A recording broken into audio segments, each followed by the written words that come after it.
Eventually, YouTube here. We'll probably be doing part one. It's about 11 o'clock on a Tuesday. I don't have any meetings. I've gotten my day job work done for at least a little while. I will have to go up in about 2 hours, get something for lunch, and check in and make sure the office doesn't need anything further, and then I'll probably be back to play. But until then... So everything here is looking good.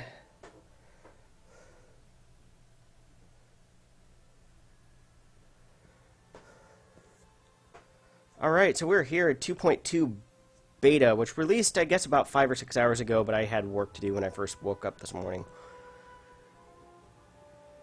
So start. Open play. Let's see what we're in and where we were whenever the save file. I was in a courier.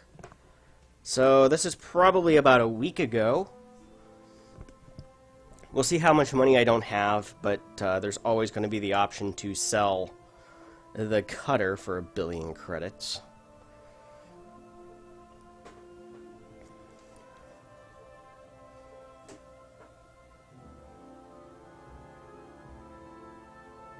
As I will be sipping coffee today, I don't have a webcam. I need to buy a webcam, although I'm of the opinion... Ooh, I'm in Earth.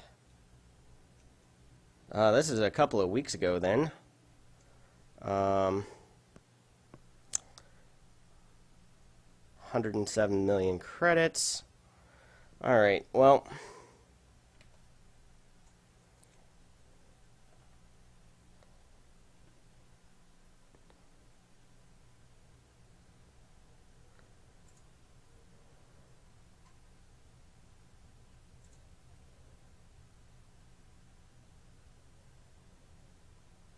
Fastest route, FSD.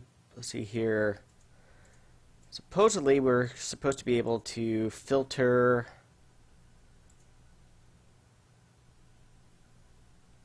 Apply filter to route. Okay, so that's just a new option there. Awesome. I don't particularly care, so... Is this before or after? Am I still pledged to a Legivny Deval? Or nope, doesn't look like it. So it's after I dropped... Medium security, and I have no bounty. That's a nice new feature. Preparing to jump to Luton.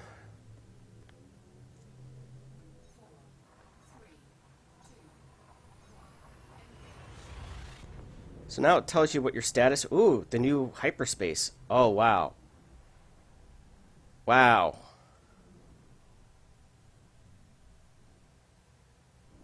This is so much nicer. Although... I need to start playing the Doctor Who theme. Dum da dum da dum da dum da dum da dum da dum da dum da dum da dum da dum da dum da dum da dum dum. Yes, I can't sing. My wife is the one that's in choir.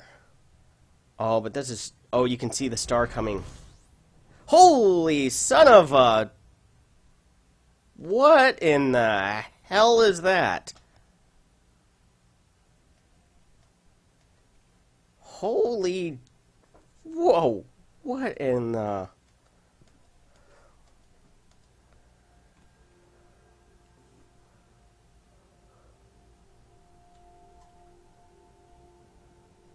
That's new and different. FSD under navigational strain, gravitational strain.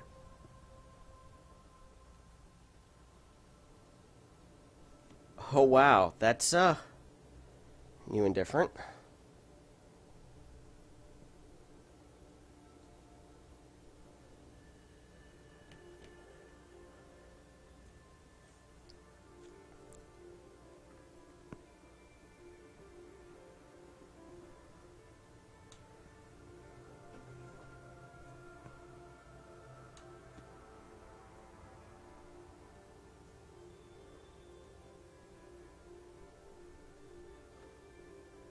Well, already 5 minutes into this, and just... Oh, did I hit twice? FSD under gravitation. That's new. Wow.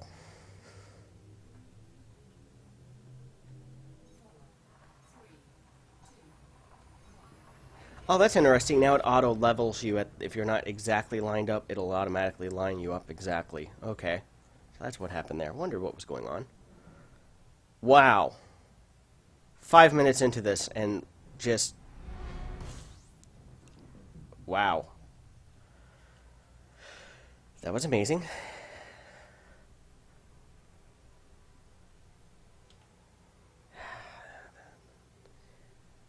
I want to know what keeps me coming back to Elite Dangerous time after time after time. It's just, there's a majestic beauty to this game that just haven't found elsewhere.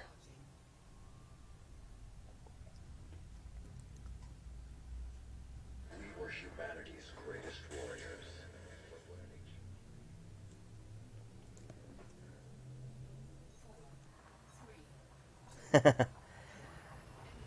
Yeah, supposedly it gives an FSD boost, but I didn't see, I haven't figured out how to use that quite yet. So I'm just now getting up the screen for chat and all of that good stuff. I guess I should put the Twitch chat so that there's a record of it. But yeah, I wasn't meaning even to jump to a white dwarf yet. That was just, it happened to be the first jump. Oh, wait.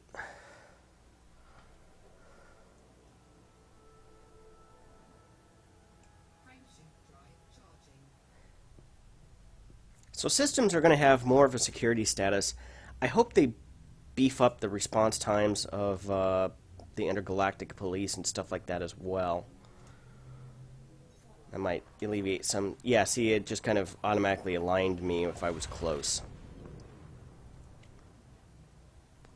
I like this new hyperspace jump, though. I have just a large monitor with track IR. I can't imagine what this would be like in VR. Next year. And another white dwarf.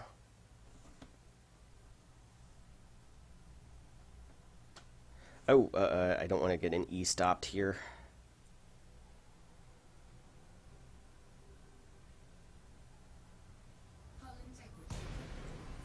Nope. And I hit the wrong button. This is going to be a few seconds. Wow. Gravitational strain?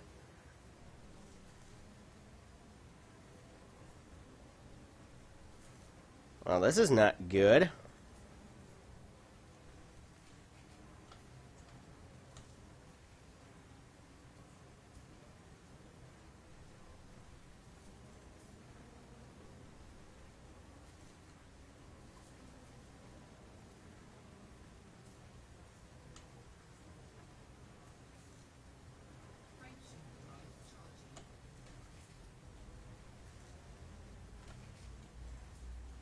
Wow, this is no joke.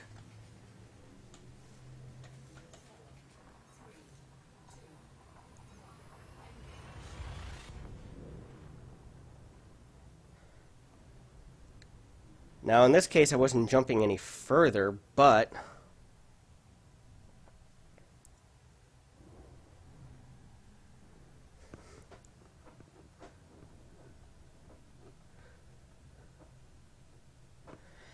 caught in the gravitational eddy of a white dwarf was what happened. How much damage did we take? Relatively minor damage overall, but we took damage just everything. Couple percent.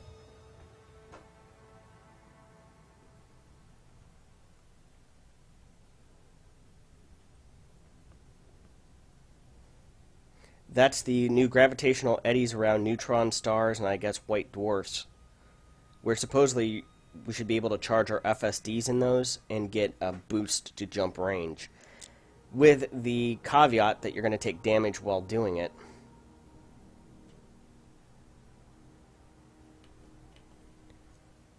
Well, this is a new place. Founders World Origins. I think this is a new POI. Whoa, a little bit too fast there.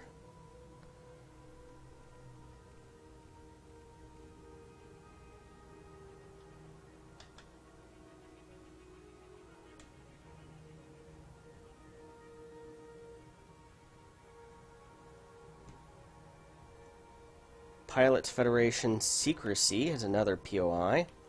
But let's stop at Jameson Memorial here at Founders World. So those are destinations that I guess that you can take tourists.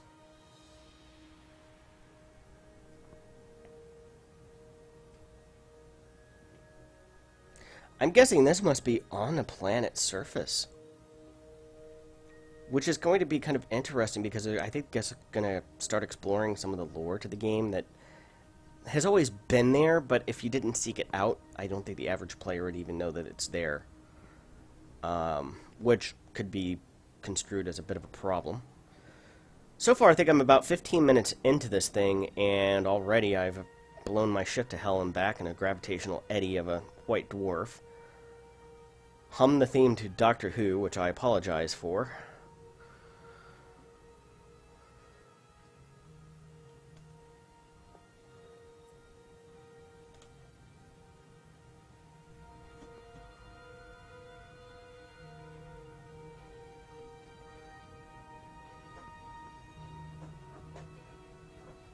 Oh, they have a gravitational damage bonus. Okay. You know, originally black holes would cause damage if you got too close, and then I think people complained that they kept dying because of it.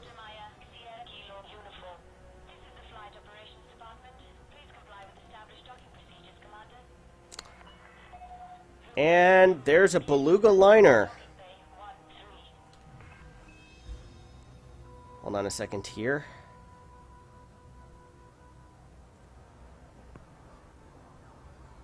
That's an NPC, but we can get a good look of it here. I'm in a very maneuverable ship. It looks like he's coming into dock. So are we. Allow for increased traffic flow in this sector, Commander. Warning, observe minimum clearance distance. Reckless flying. Yep, well.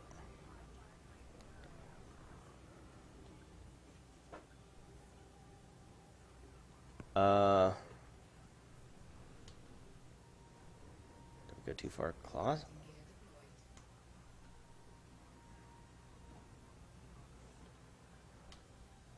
Shit.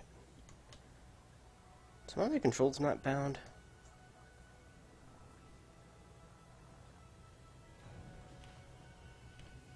Oh, great. Down. So this is the new Welcome to our starport, Commander. livery. And I need to fix coffee here.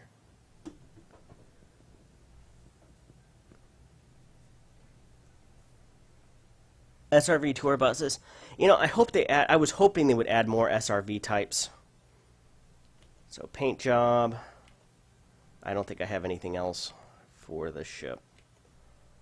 Found a bug.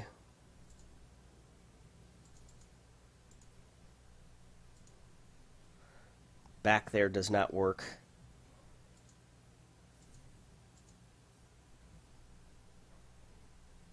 Advanced maintenance, shipyard. This is actually kind of nice. Shipyard. Well, let's see what a Beluga liner is going to cost us.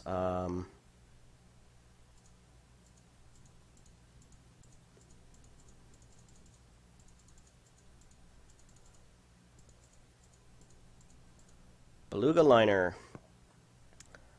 Really?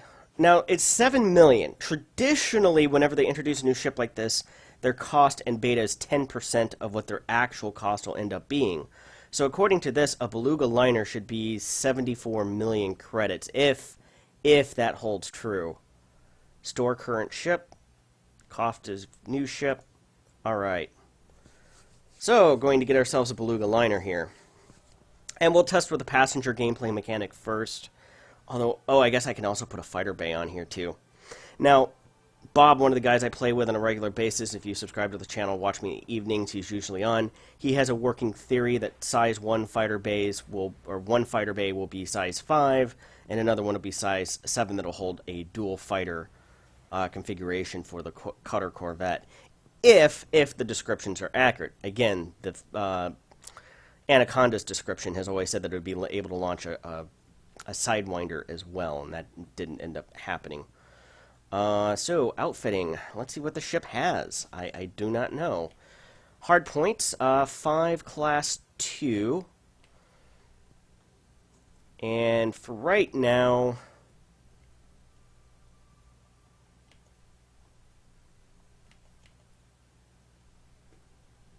Store! Hallelujah! In the main game, in my main save, I have about a dozen ships right now that are just simply holding modified weapons and equipment. So exchange, we're going to go ahead and sell that. Now I'm going to put a bunch of multi-cannon turrets on here. You know, I'm not, this is beta. I'm not here to play halfway, I'm not even here to play, not even halfway seriously. I'm just here to dork or to kind of dick around, and I don't care if this is optimal, suboptimal. I just like DACA. DACA, DACA, DACA, DACA, DACA. More DACA.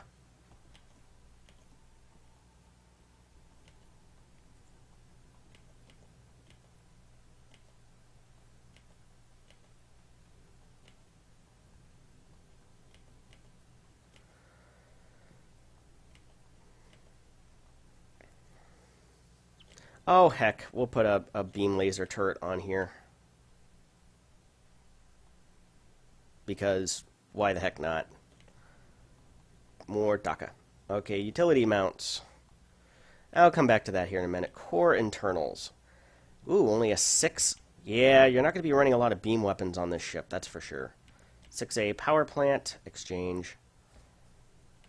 7A thrusters. And I said store there instead of sell. That's going to be something new. 7A frameshift drive. Exchange.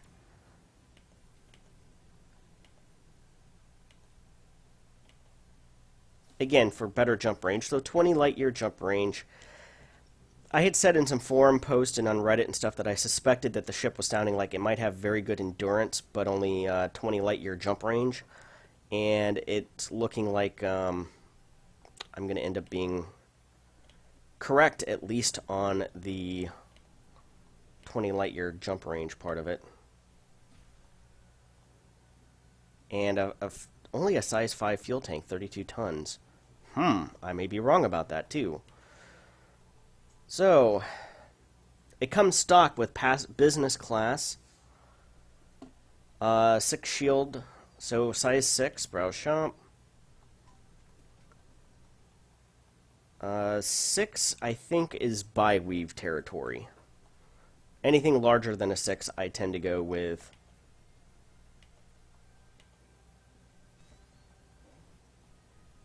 just straight A rating. Basic discovery. Wow, this thing has a lot of internal compartments. So, passenger cabins. First class.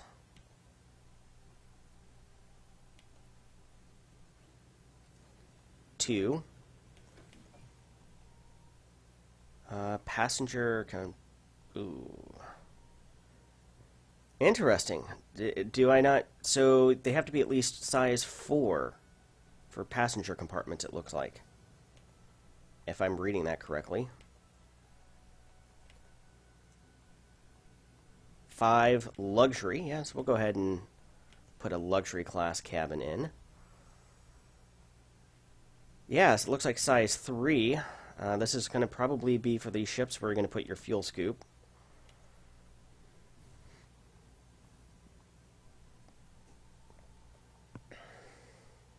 Interesting. Fighter hangars. So there's a 6. Okay, so there's a 5 that's 1 and a 6 that's 2. Interesting, interesting, interesting, interesting. Yeah, we're going to go ahead and put a fighter bay on here because, well, why the hell not? Aegis. This is 2 fixed pulse, 1 point defense, 1 chaff. 1 chaff, 2 gimbaled pulse, fixed beam, 1 heatsink. We're going to go with a theory here. I have a theory, working theory, that I want 1 with point defense to serve as a defensive fighter, and then fixed plasma, gimbaled pulse and chaff, multi-cannon, fixed plasma, 1 chaff, 2 fixed beam, 1 heatsink, gimbaled pulse. So fixed multi-cannon. Let's go ahead and read for the Terrapin here. So this one has an option of, okay, and then I want 1 with multi-cannons and chaff for offense. That's my working theory. We'll see how well that actually works out. Business class. Let's see here. What else? Passenger cabins. Interestingly enough now, on these, a lot of these, I only get 3 options to put here. Probably shield generator if you don't already have one. This is a large business class. 5B luxury. 6C first class.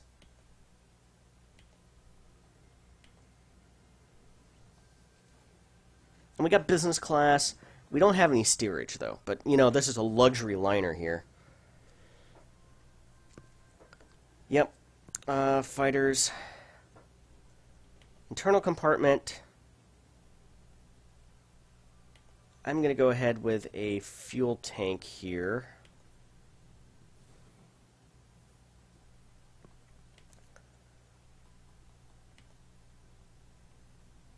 Fuel scoop.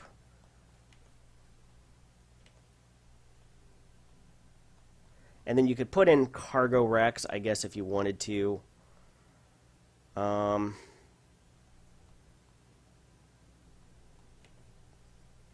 Detailed surface scanner, which may be useful if you're going out, and then of course an advanced discovery scanner.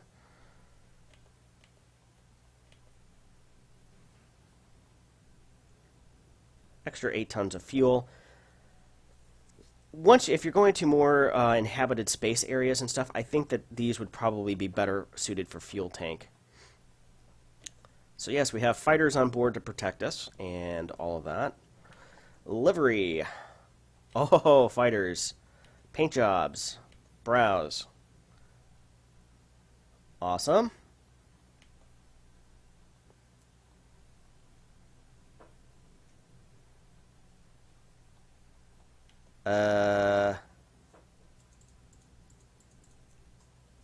Not awesome. I think I just broke the game.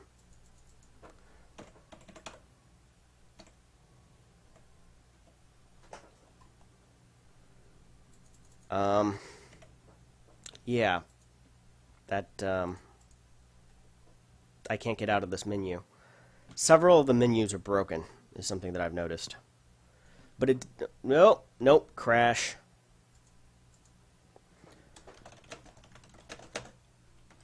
Trying to put paint on my GU-97 fighters. Alright, I'm going to go ahead and send this crash report, so it's going to take me a couple of seconds here, and then I will relaunch the game. I always make sure that at a beta stage of development that if it comes up with the report a crash dialog that I send that information back, because now's the time to do that. Alright, relaunching.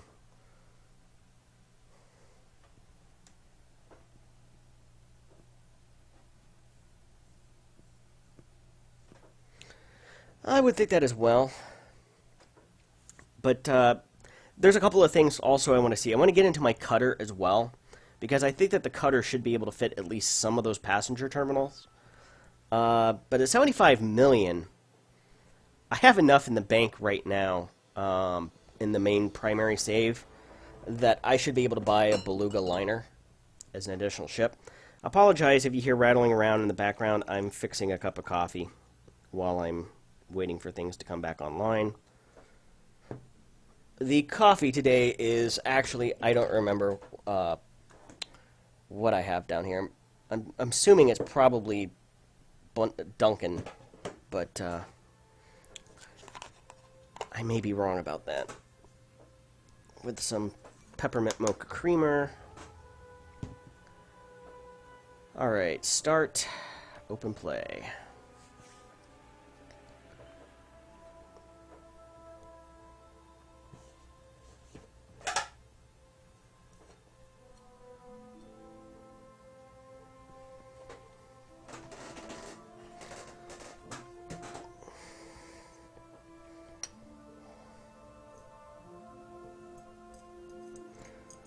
For those of you who don't know, I really like coffee. If I had a choice of going to a good coffee shop and a bar, I'll choose the coffee shop every time. Which actually, you know, it does cost about as much for a good cup of coffee as it does a beer at a bar these days. So I don't know if that's saving any money or not.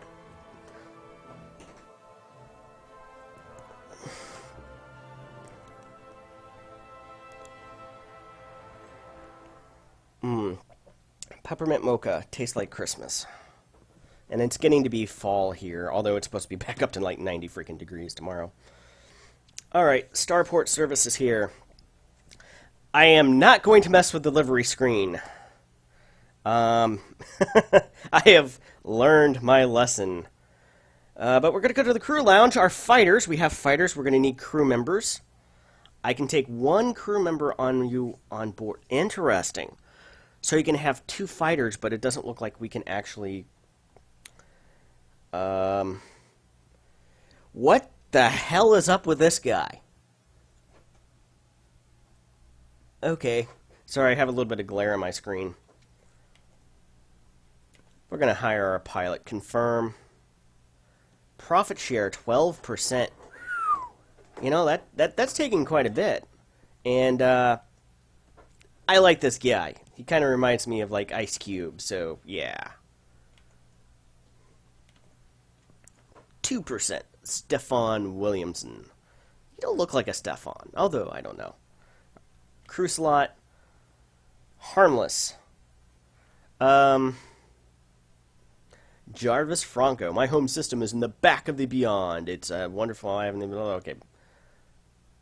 There's an incident with a consignment of onion head and local law enforcement hiring on. He might be a druggie. I don't know. Do we want a druggie being one of our fighter pilots? Do we want to be an enabler of his problem with Onion Hob? He grew up in Biggs Colony here.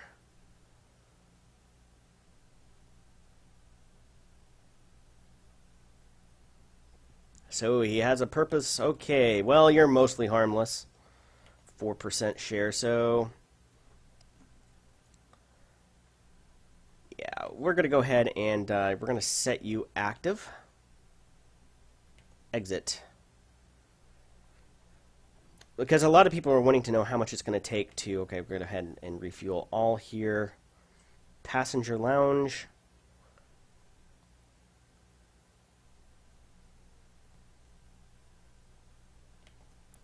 Alright, well, let's see where people want to go and what they want to see. Yeah. 12% quite high. And it'll be interesting to see if that compounds. Because if it does, that means you're losing 16% of all of what you make. Well, let's see here. Reputation. I'm not in with the cool kids. To Argo Naga.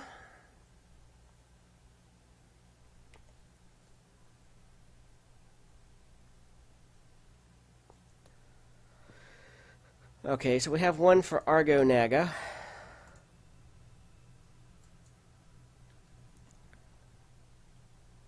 $18,000 to business. So this is a VIP person. I got to be friendly to get them. Wants to go to Maiden's Vale and collect data. 1.4 million credits. So, decline. Is there a reason why I can't take this person?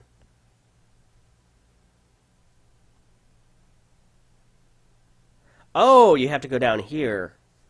Yeah, we're going to go ahead and accept the contract here.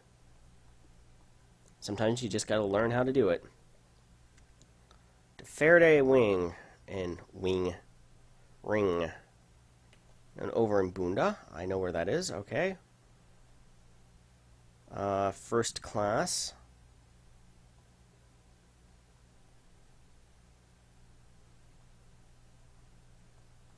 So it looks like he has to have business class. Accept it. He apparently has an entourage. Luxury class. Accept contract.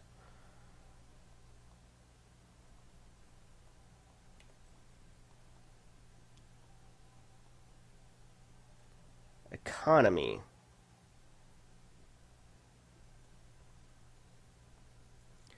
Well, we're not maxed out here, but we got some passengers on board. Contacts.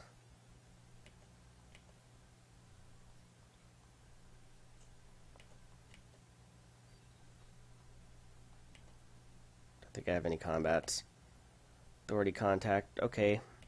I like the new logos, or the little menu icons. Those are nice. You know what?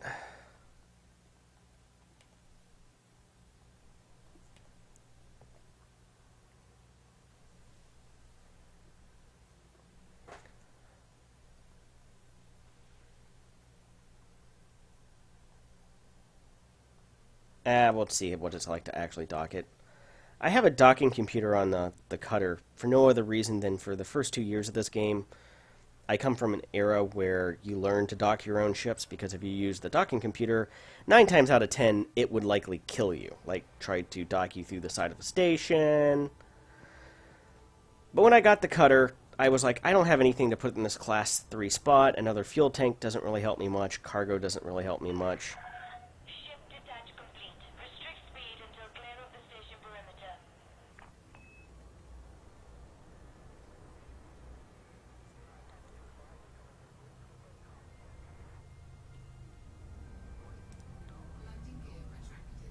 Okay.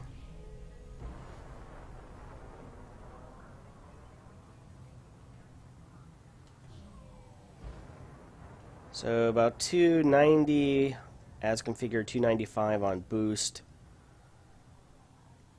Son of a... Hold on. I've got to restart. I've got Track IR decided to stop working on me. This is getting to be annoying with Track IR. The latest version of Track IR crashes on me after 30-40 minutes on a routine basis.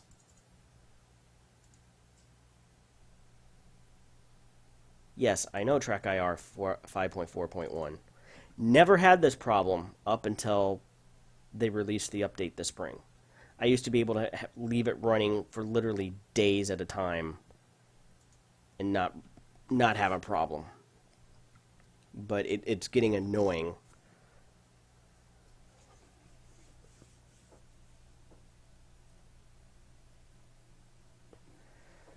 Yeah, well, it's beta. About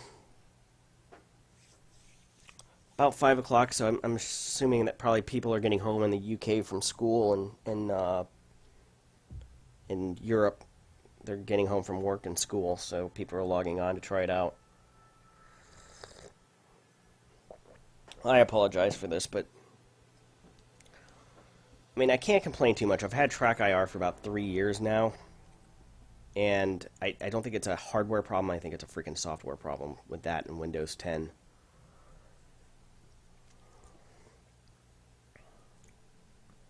Preparing shaders, preparing planet generation. That's interesting. All right, start. Open play.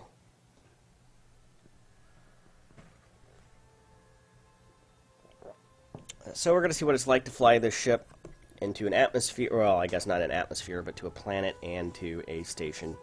We'll start with Faraday Ring over in Bunda. Maybe we'll probably get interdicted there. It's a lawless system, so stand by and prepare to deploy fighters.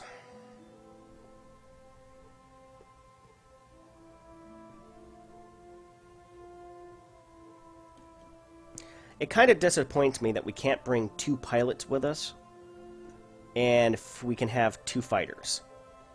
I guess the other alternative option there is to set the turrets on your ship to automatic fire, which, you know, unless they've crash.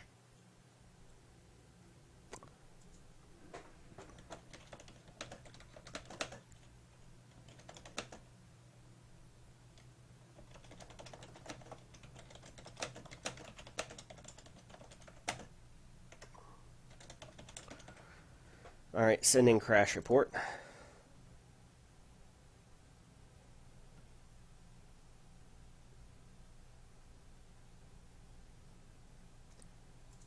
Try it again.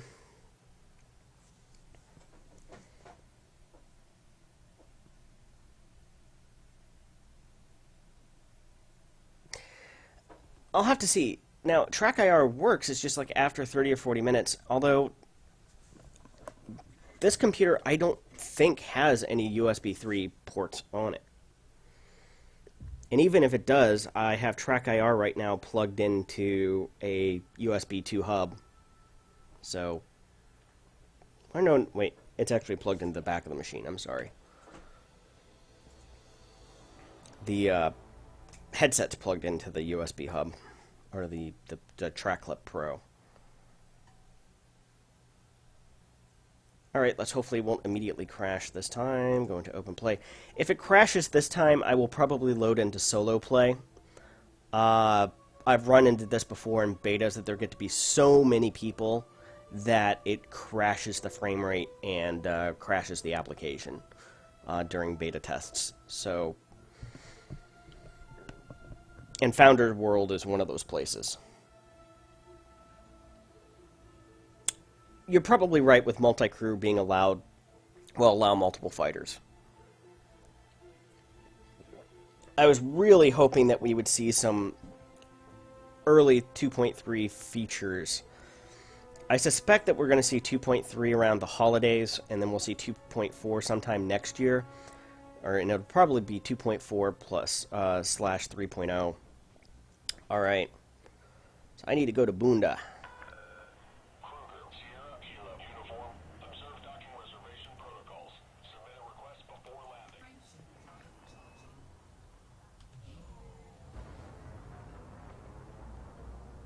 Lawless.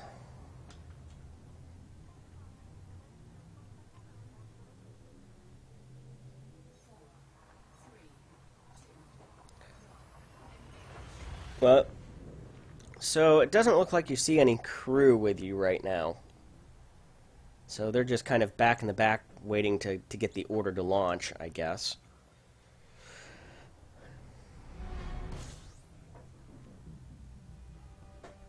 Don't know. I guess we'll find out.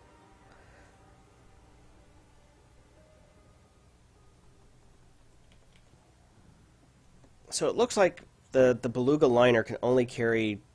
It's not nearly as flexible as other ships. It can only really carry passenger, cargo, and... There was something else it could carry as well.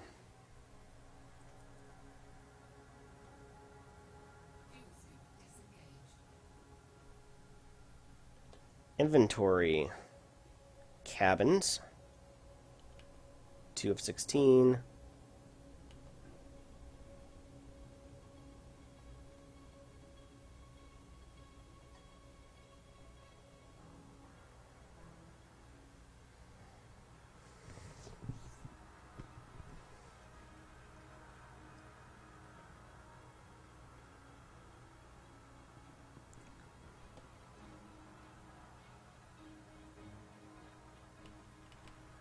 Okay, so fire at will.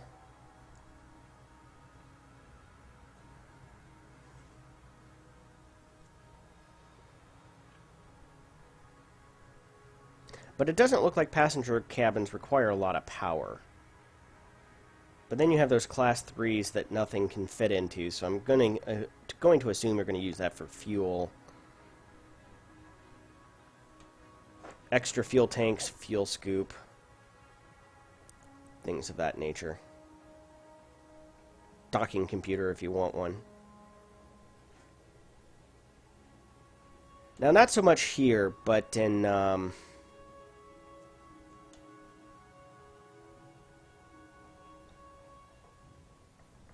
on my Macintosh, on my laptop, whenever I play on the couch on watching TV or watching Netflix with the wife, it's also nice because I only get about 25, 30 frames per second on it in stations, so I can, because I only do exploration or trade runs in my cutter, and if I get pulled over by NPC or a player or whatever, I just spam the boost button a couple times and jump away. So I'll do my softest Ceos runs and things like that.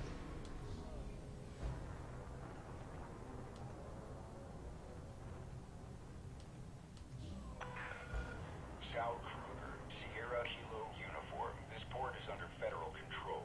Submit to randomized security scans on approach. Randomized? I get scanned all the time. It's like going through the TSA. 09er. Randomized my ass. So yes, we have the launch. It tells you what kind of fighters. And we get 8 of each kind, it looks like.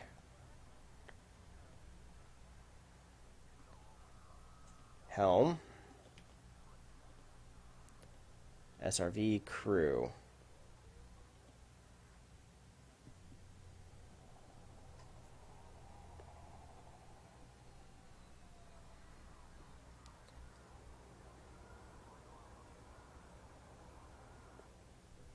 Tell you this much, this ship is pretty easy to fly. I think the Anaconda was a little bit harder. I'm still not exactly sure where I need to be aligned to make it into the middle of the... Ooh. This is a new station interior. Looks like agricultural.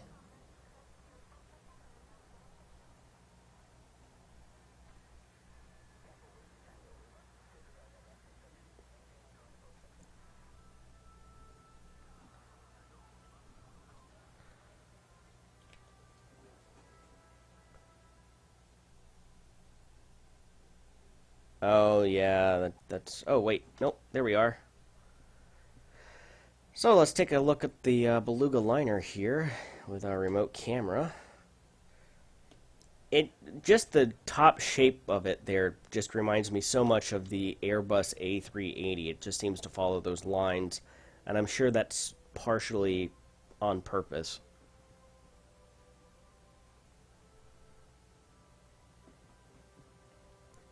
It is a nice looking ship, I will give it that. Alright.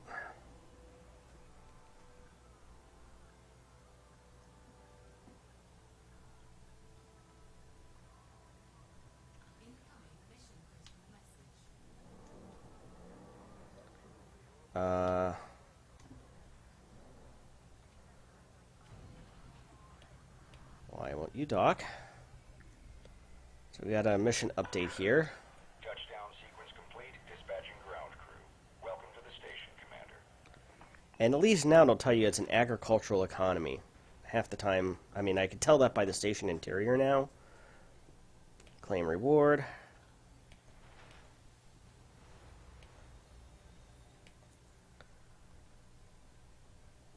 Is there anybody going to where we need to go next? The Arugnaga system.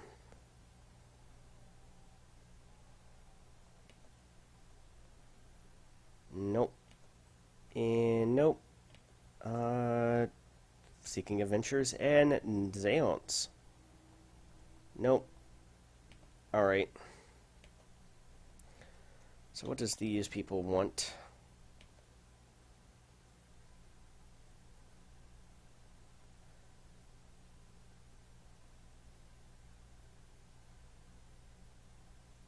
$1947. So they want to go to Kata instead. Alright.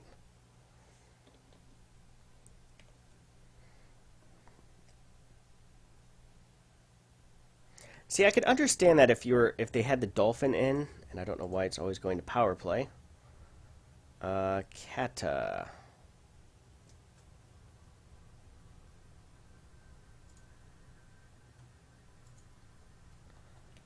Uh, 1947. Oh, we're going to get them there. Plenty of time.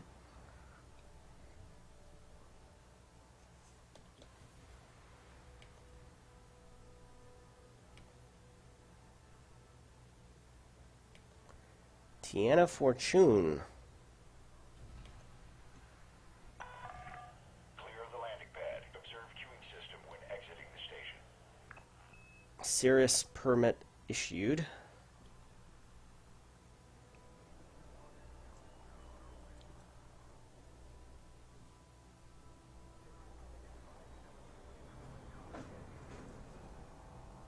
So, looks like Tana is a new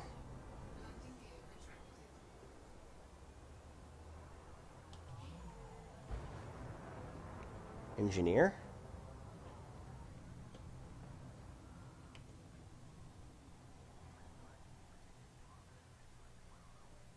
Limpets and scanners. Akinar. From Heratani.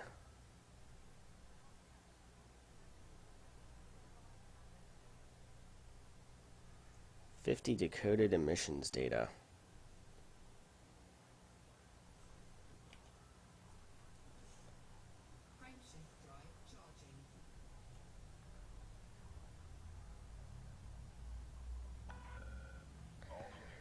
Although the other things I don't have anything in my utility slots, do I? Oh well. I was going to go back and put those back on. Oh well.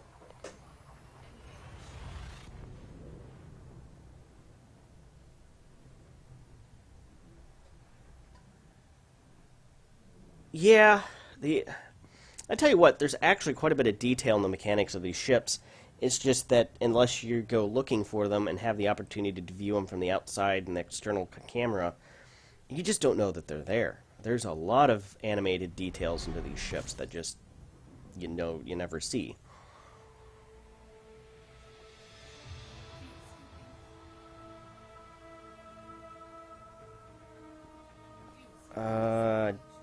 Fire group.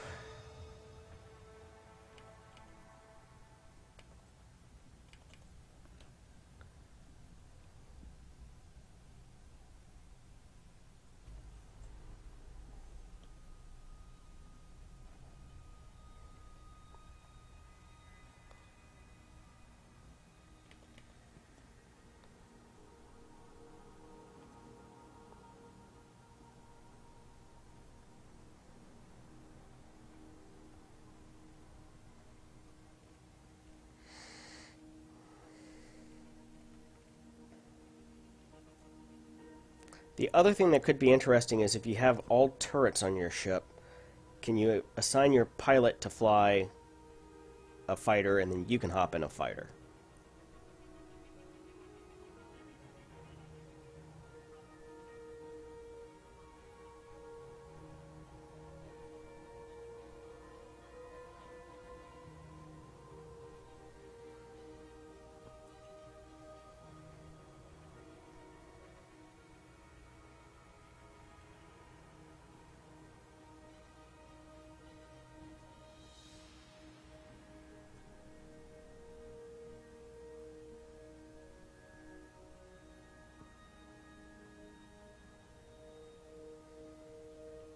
Keel back.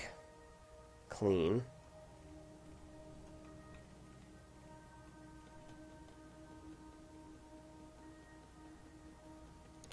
No fighter bay.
Very interesting looking planet.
Don't know.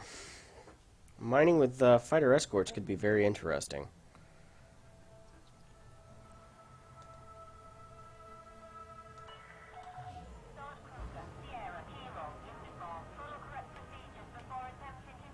Oh, look at that planet out there in the background.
So I think that's all of our passengers.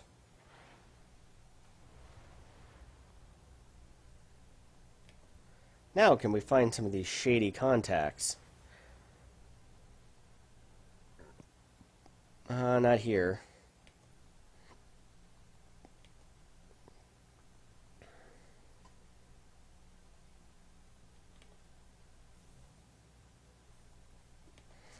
Now, it looked like that this system does have several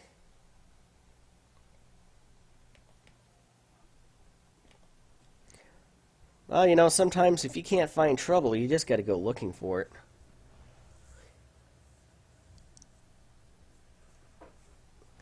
Uh, you know, just last night I saw a system that I was at that has volcanism. So we'll probably go there and take a look at what the volcanism's like.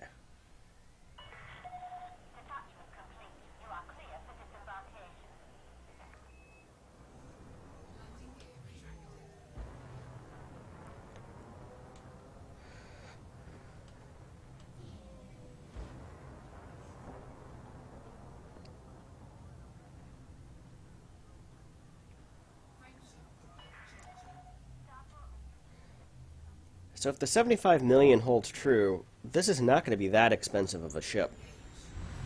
Very limited in terms of its role, but not that expensive as far as I'm concerned. I thought it was going to be more like Anaconda, cutter priced, you know, 150 million. Which I guess they could always balance that up. But it looks like it's going to be more than the Orca.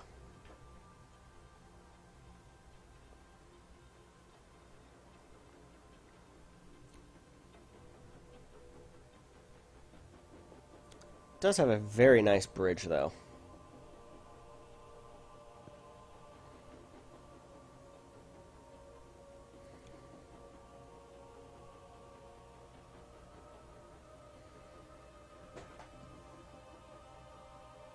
You have to release the... You have to turn in the passengers like you do cargo. Ooh, an unidentified signal source. Weapons fire detected.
Voiceover.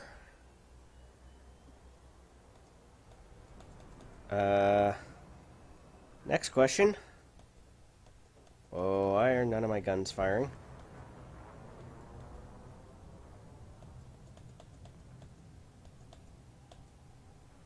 Shouldn't something be firing? Multiple hull impacts detected.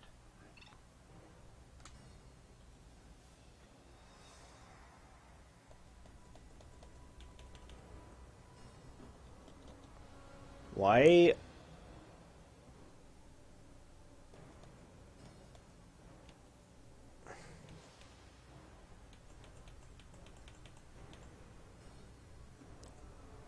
My ship has not fired a shot. Friendship charge detected. Rotational correction disabled.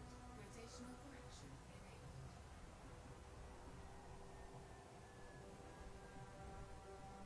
Target We're all destroyed. clear. No more threats in this sector.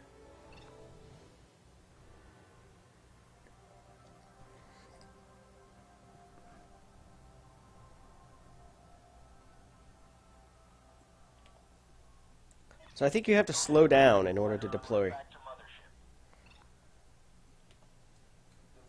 mothership. I guess my weapons did fire, but...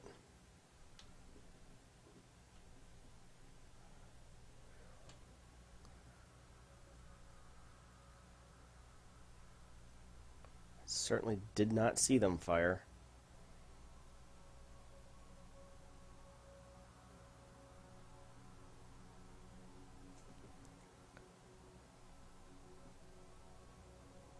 Automated retrieval complete, Commander.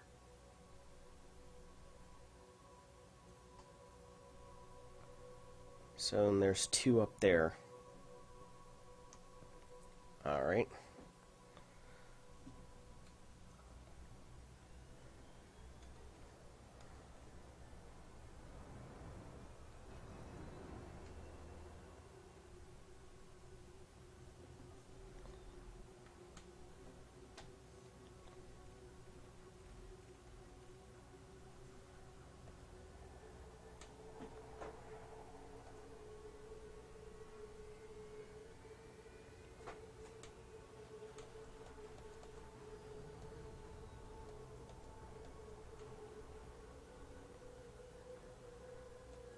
So why is my beam laser not firing?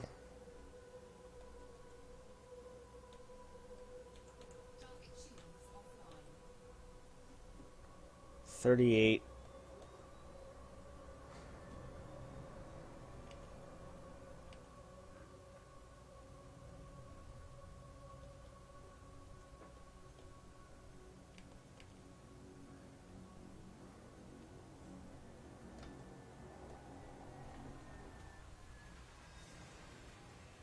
There we go.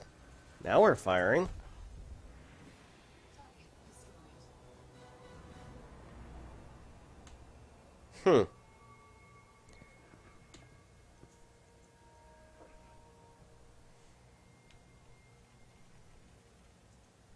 Frameshift drive charging. Guess the other question should be...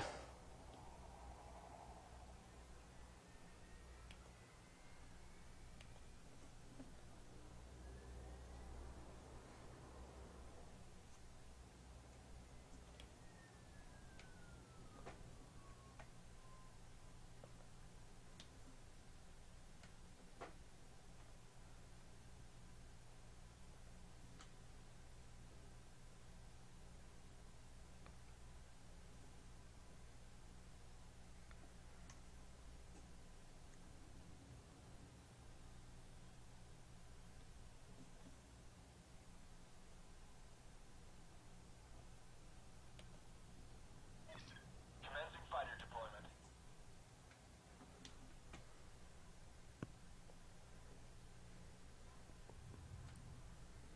SLS is online. Standing by.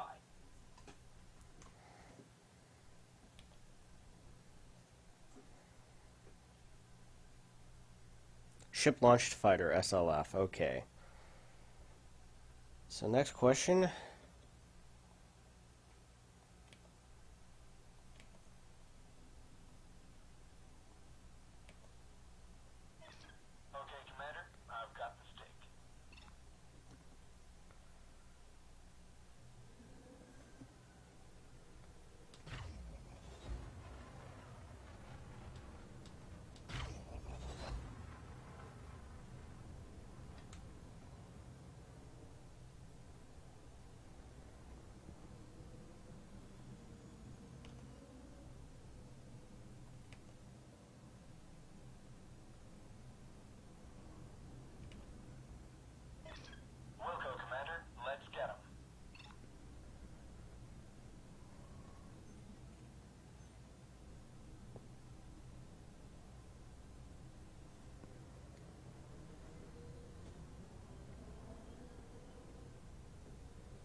So now, how would I recover? Copy. Holding position.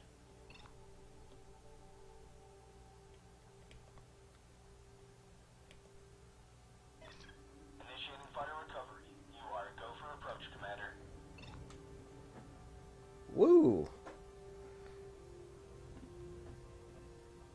Fighter docking sequence initiated. So docking is automatic.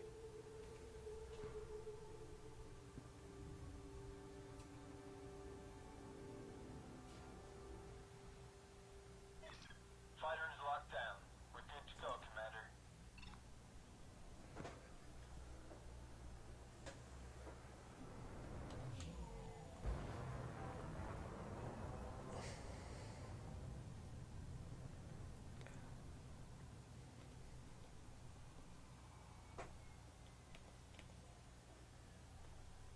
Frameshift drive charging.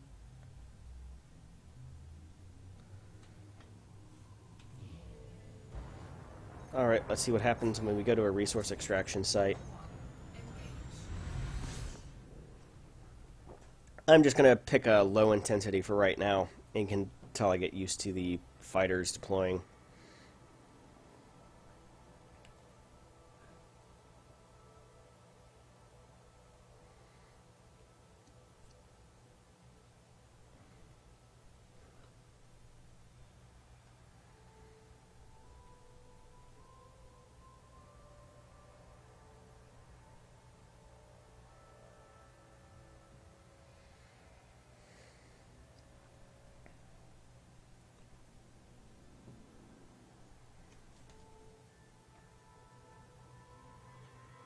Weapons fire detected. Threat 2.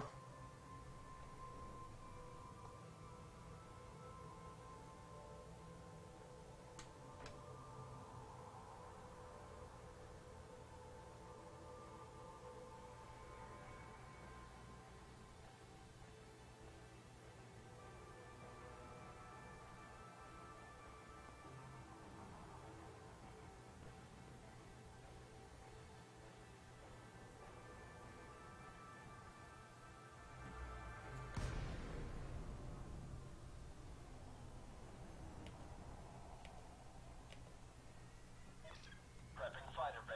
Stand by.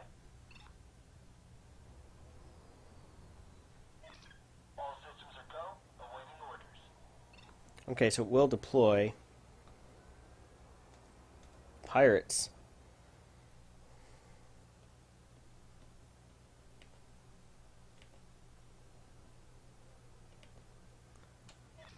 Roger that. Weapons are hot. Prime for offense.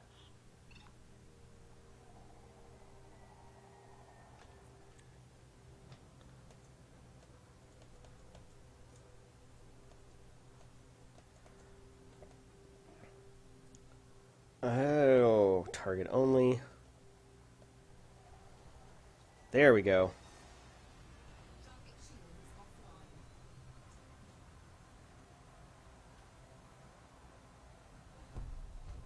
Target Patrolling for enemy. I think we're in the clear, Commander.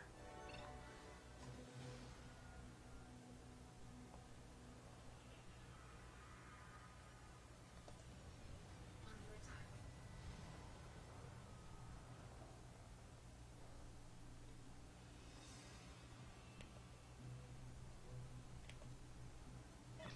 Copy that. I'll hold the fort, Commander. Okay, so can't launch more than one fighter.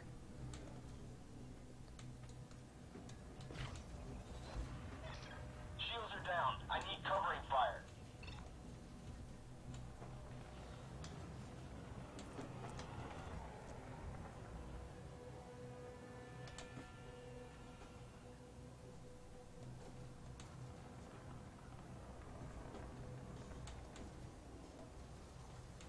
Target shields offline.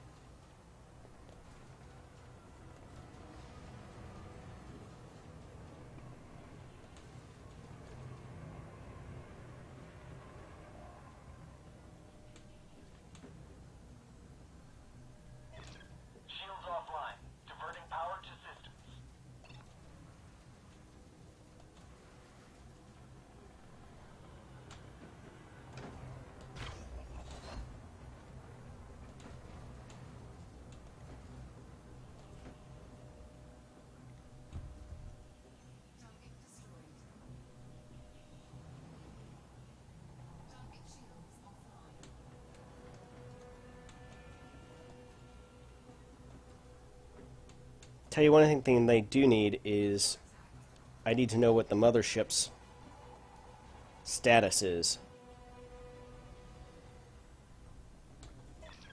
Threat eliminated. We're all clear. No more Wow. threats in this sector.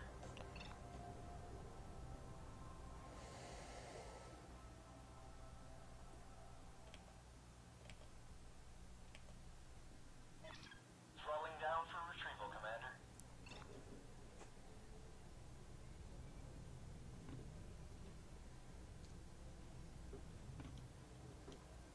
Fighter docking sequence initiated.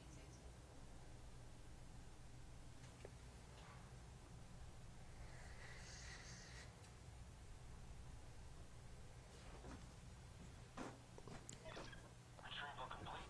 Fighter bay is secure.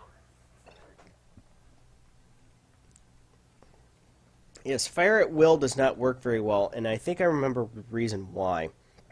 They have to shoot first in order for fire at will to engage them.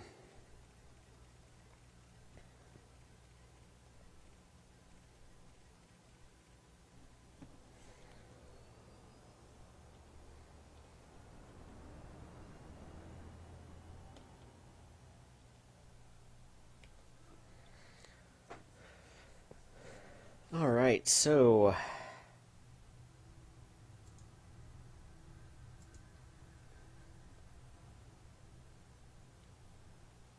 Frameshift drive charging.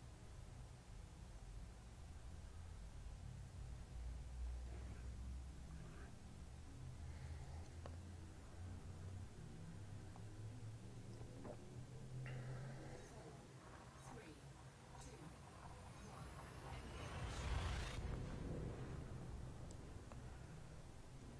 Engage. 60% hull. That, well, I don't have any shield boosters or anything like that on, so.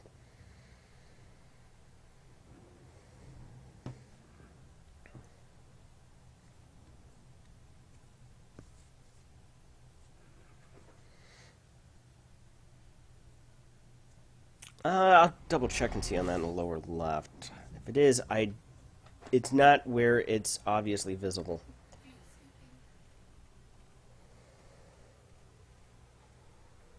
scooping. We could have a player here.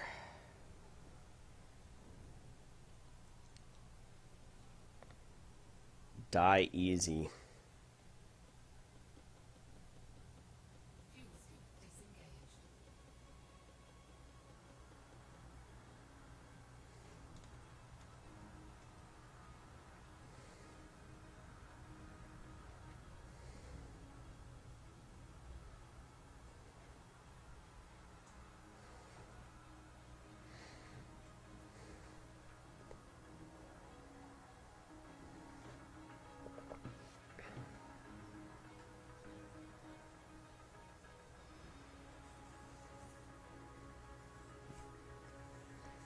Well, the next time I'll deploy, I'll see if it's in the lower left or not.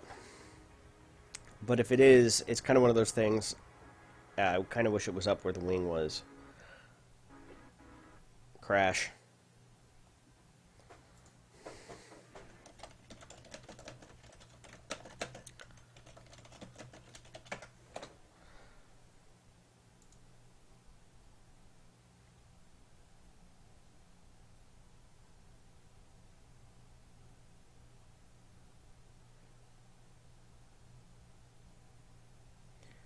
And while I'm out, I'm just going to preemptively restart Track IR2. Alright, restarting the game.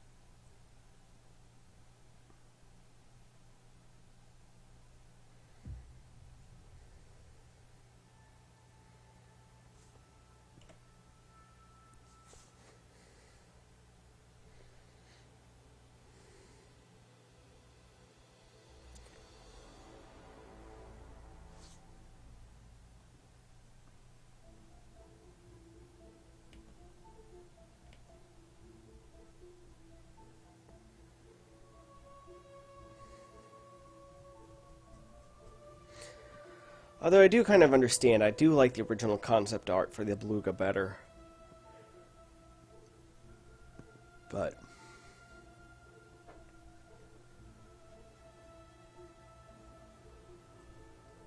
Fens may make a lot more sense whenever we get atmospheric landings.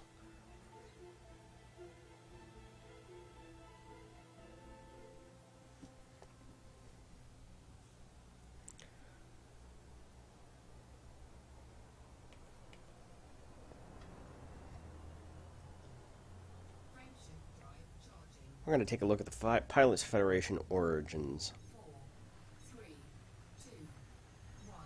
Engage.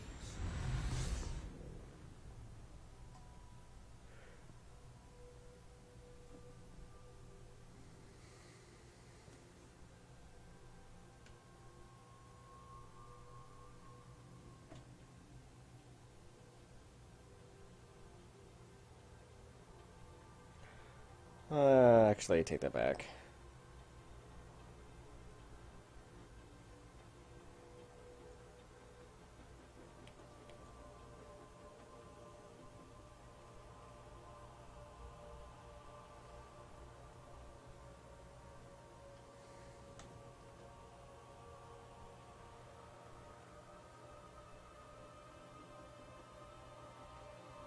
Plenty of NPC Beluga liners.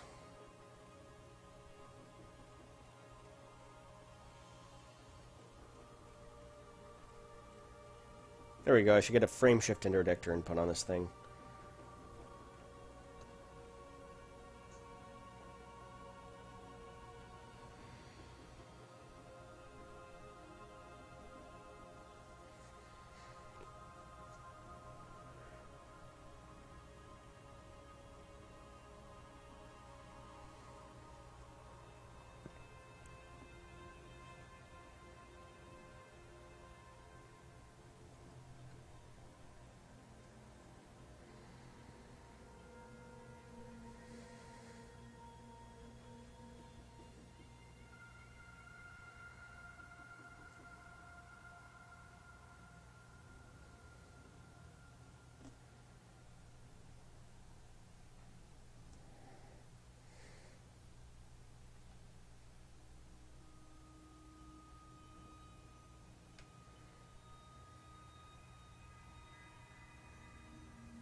Tourist beacon.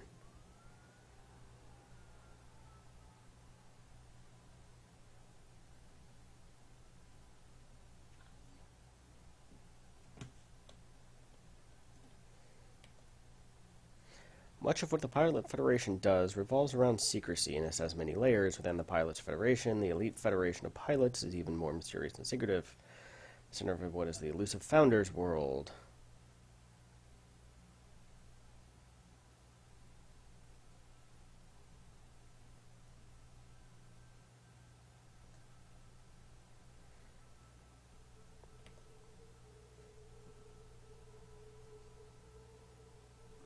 Frameshift drive charging.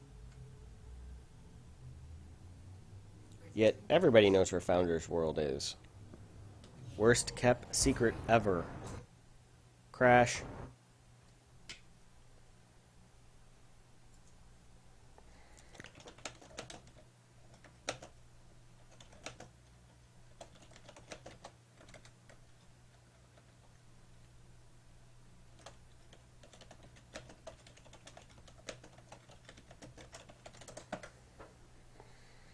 Lots of crashes. And I'm not entirely sure some of that isn't due to networking issues with other commanders being present. Typically, whenever I've run into this in prior betas, that's generally been the case.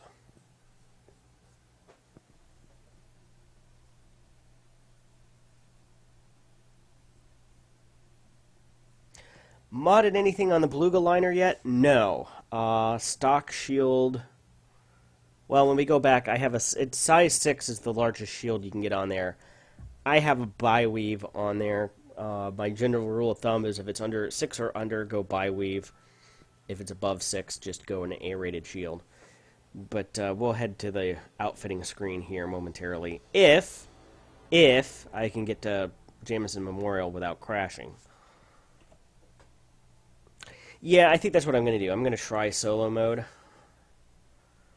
See what happens.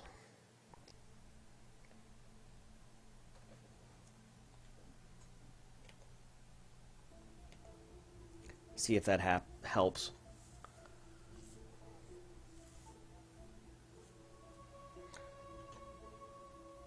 Oh, that's new. They changed the FPS to, instead of white, to be green text.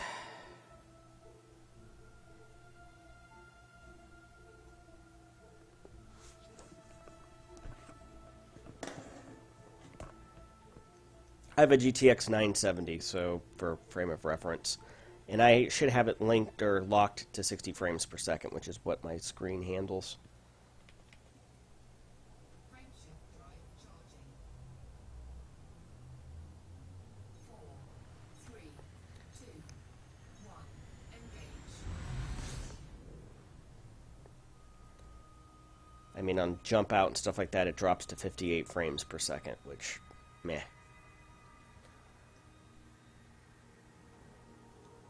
Now, I do not have any utility slots on here right now, which I probably should have some.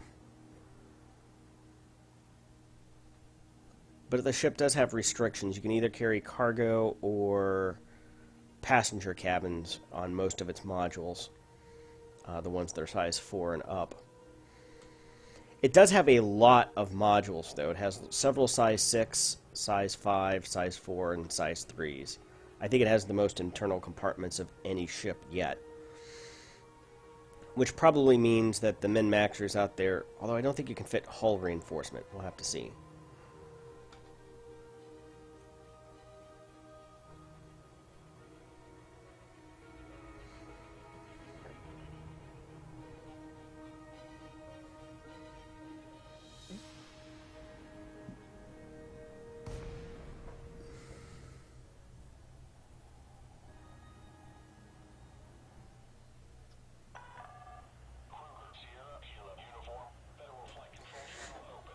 Yeah, we'll take a look here. Well, let's put it this way: the without shield boosters, the ship does not have the 4,500 megajoule shields that my cutter does. Granted, that's engineered, but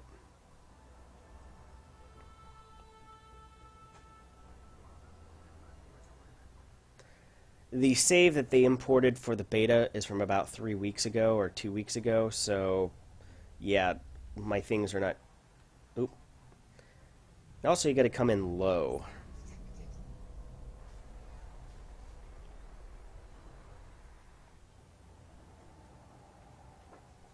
It's kind of like flying a Type 7 in that regard. Landing gear deployed.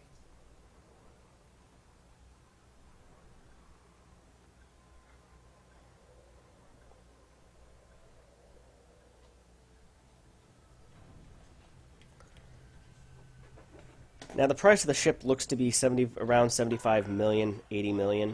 Ship secured. Greetings, Commander.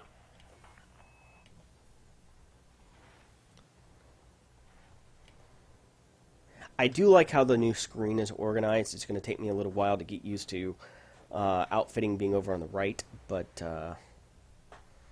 it is a lot better organized than it was before. In my humble opinion. I'm sure there's going to be people out there whom disagree, but yeah, well, there is a new engineer I got an invite for, but I think they do limpets and something else. I don't quite know what you would be modifying on limpets, but I guess that makes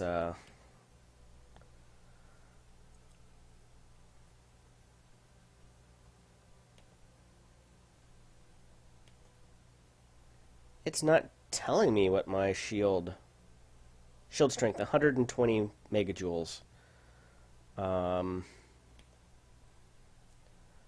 go with a 6A. So shield strength is an anemic 204 megajoules. Not a shield tank. Although utility mounts 1, 2, 3, 4, 5, 6. Looks like there's 6 of those.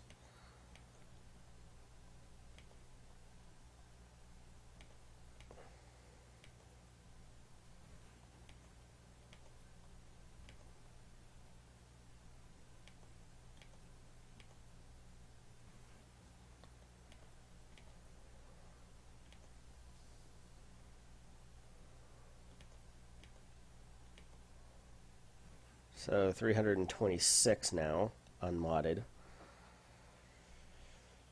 Then going to start running into power issues.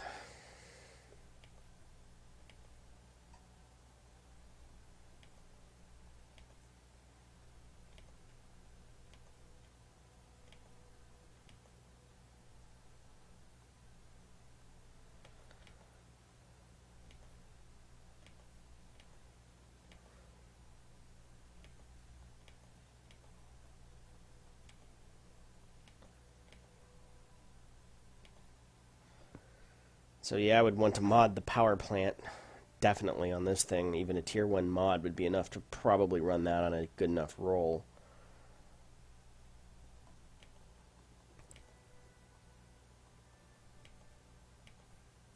Cargo racks, hull reinforcement, and passenger cabins. So yeah, we have 1, 2, 3, 4, 4 6s, 1, 2, 2 5s, a 4, and 4 3s. But the smallest passenger cabins are 4 apparently. Oh, 4s we can put in whatever we want. 5s are restricted to passenger cabins.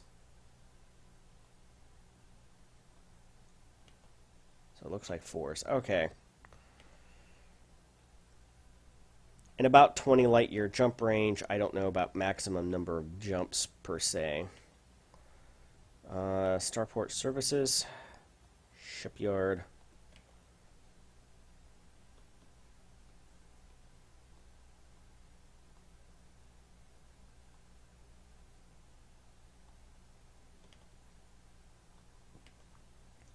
So I guess now we can store a maximum of 30 ships.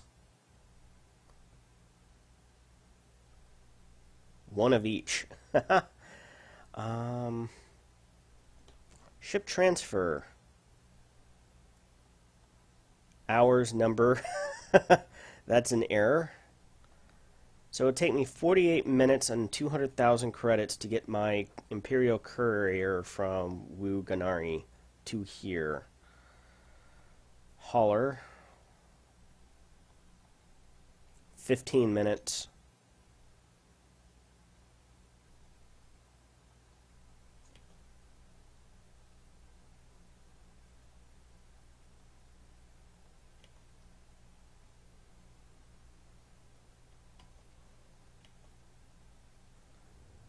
Incoming message.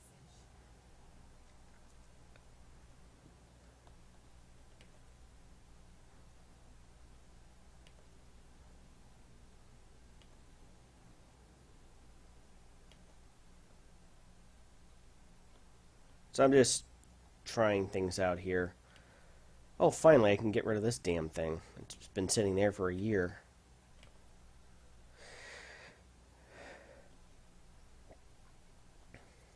This has been sitting here since January of 2015.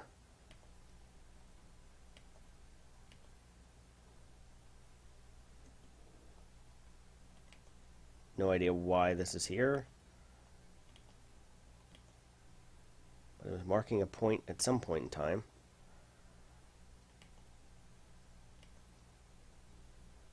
One hour, 129,360 minutes. 177,000. Incoming message. So 1 hour and 30 minutes to come in from Cios. Which, that's fine.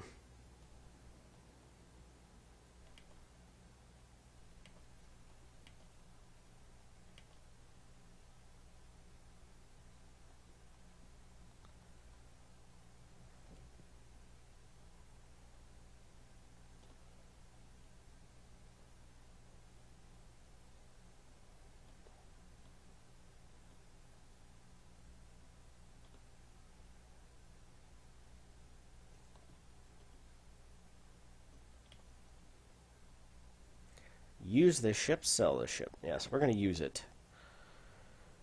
Oh, and it tells you what your current ship is. That's always nice.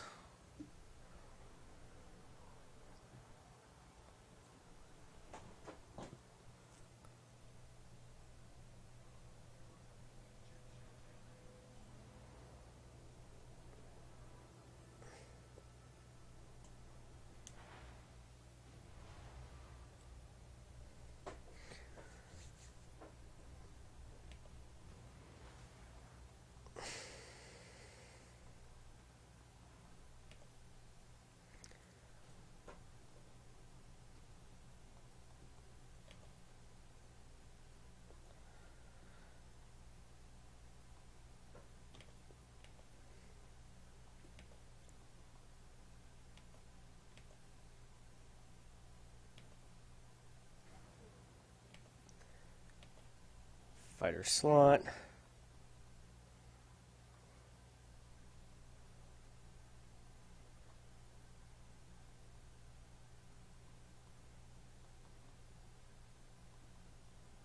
So DPS of 39, 420 boost speed, the heat sink.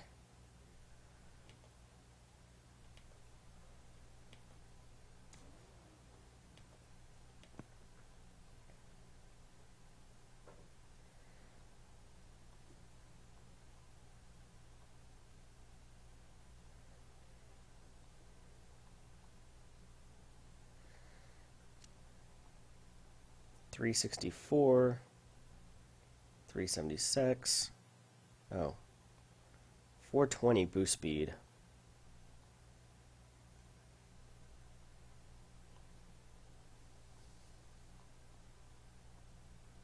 Type hand, 2 fixed beam, 2 gimbaled pulse, and a chaff.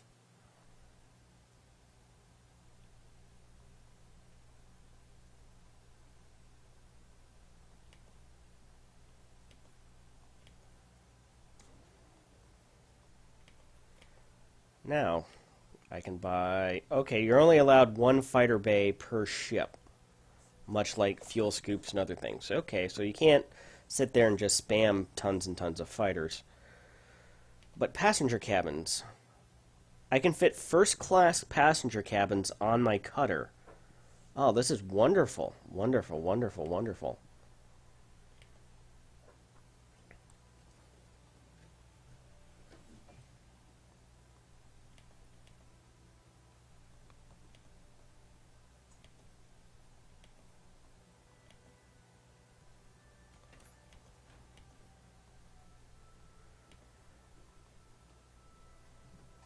Business class.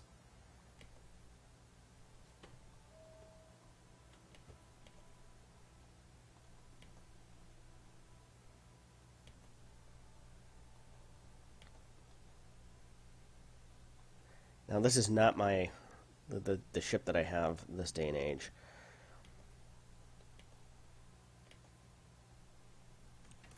You know, if that's the case, I should probably go ahead and see for... Yeah, we'll go ahead and do some more business class. Very good fuel tank.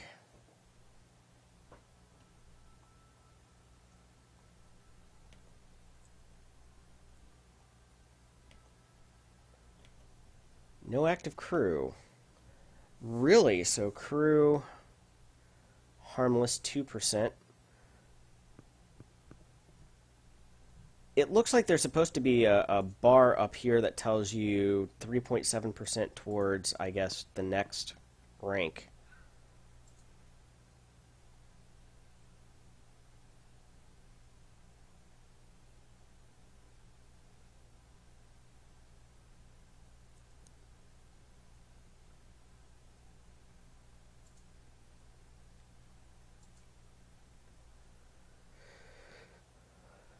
Profit share 4%. Novice.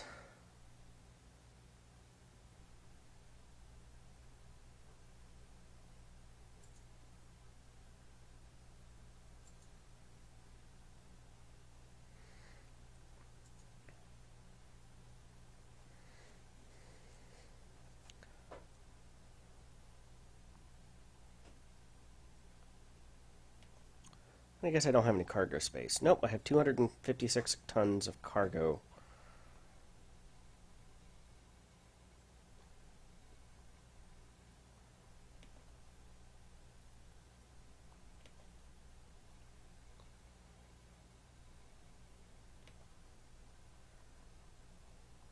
Passenger lounge. Yeah, knowing that now, I don't think I'm going to probably be getting a Beluga. I think I can use my cutter for just about everything.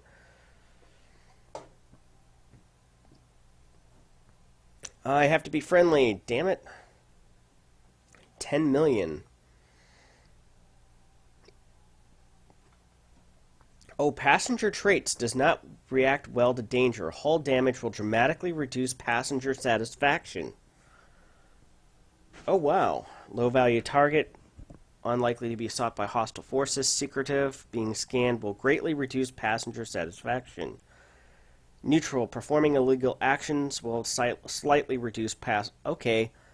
Now, this makes things a little bit more interesting. Before, whenever I was looking at this, I was just, okay, let's see what it's all, let's just do a quick run here to see what the general dynamics. But passenger traits here makes this a lot more interesting. And rewards of 10 million credits for doing this is going to put it on par with doing other types of missions, like Sothos Seos. I have a feeling that passenger now is going to be the way to go for making tons of money, especially if Seos and Sothos gets nerfed. And we're going to go out there and find out, probably. To Jacques... Okay, but this is to go out all the way to Jacques Station.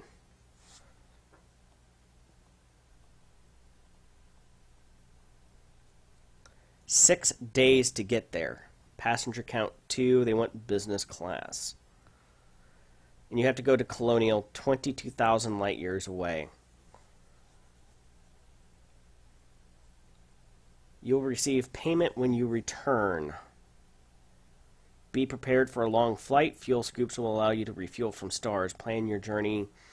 So you do have to take into account their wants, desires, needs, and all of that kind of things. That... Collect data.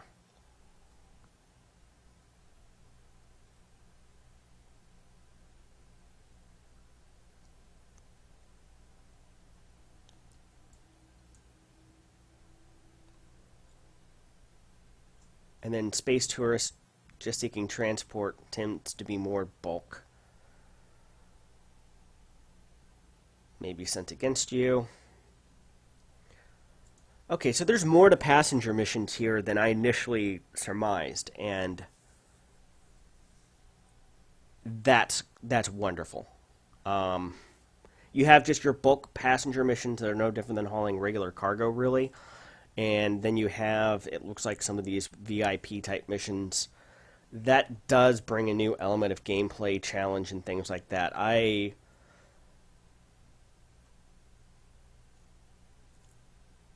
Seeking adventure. Does not react well to damage. Hull damage will dramatically reduce passenger. Laid back delays are unlikely to affect passenger satisfaction.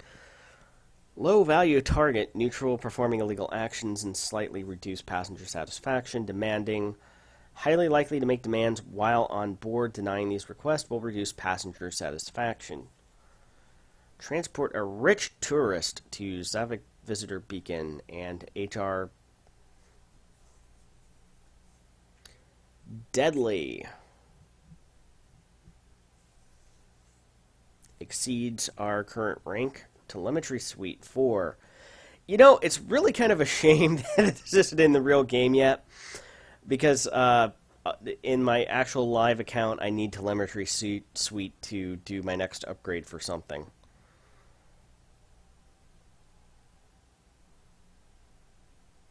Capacity exceeded. First class. We're going to accept that.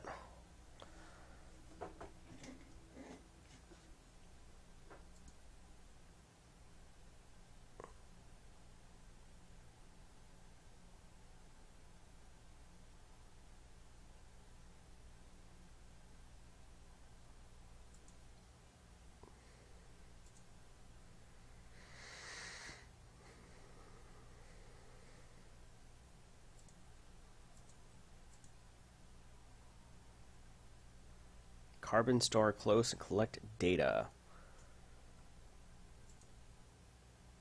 Passenger traits does not react. Neutral, performing, higher rank contract.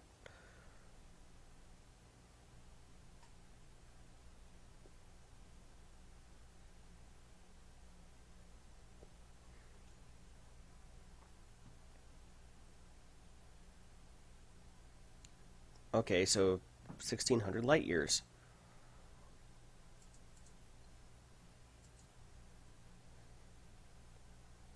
Probably not going to be able to do too much else here.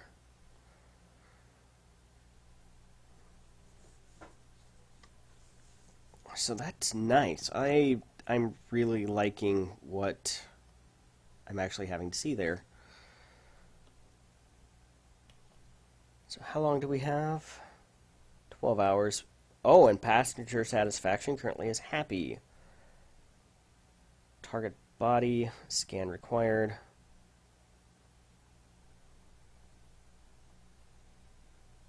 Alright, time to go to SugarVec, or look that up real quick.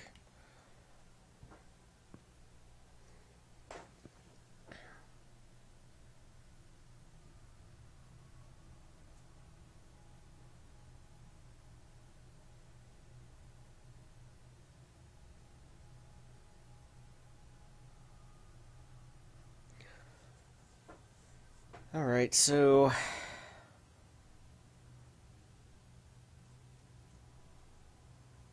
SugarVec, 83 light years.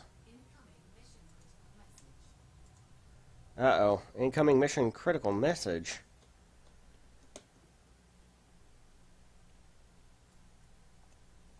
Oh.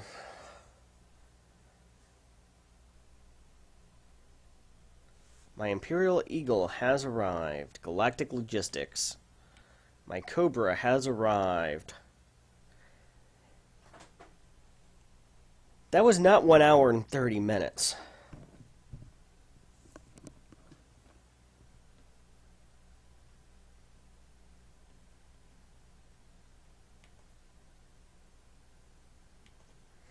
Alright, Sugarette 3, launch.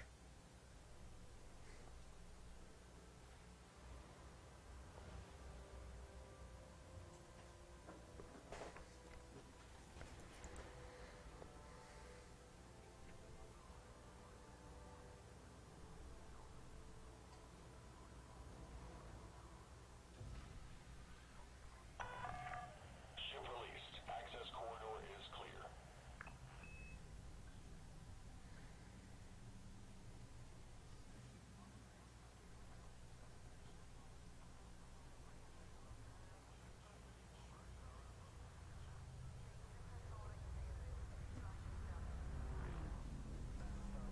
Landing gear retrofitted.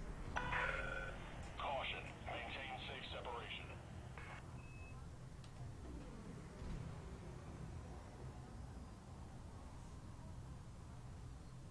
Frameshift drive charging.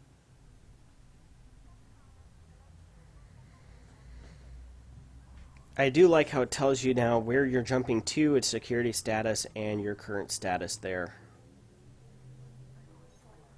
4, 3, 2, 1.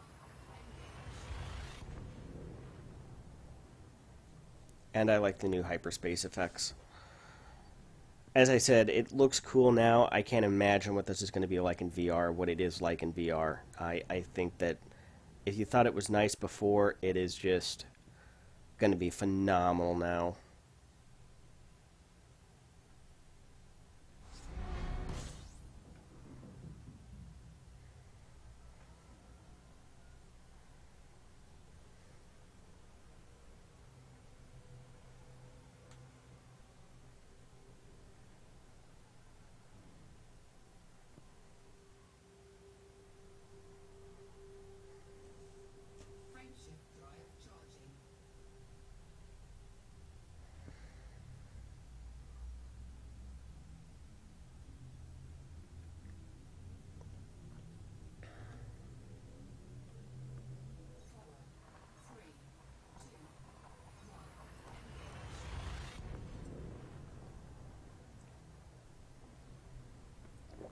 But yeah, you're going to be able to train up your crew that you hire. I don't know how long it's going to take in order for them to bump up rates. That was one of the things that people are wanting folks to test out and see is how long does it take to get that rank progression. My guess is it's going to take a fair amount of combat in order to get them leveled up. But my understanding is if you level them up yourself and spend that time, that they take less of a percentage of your revenue in exchange. Again, that's the way that I understand it, but I could be wrong.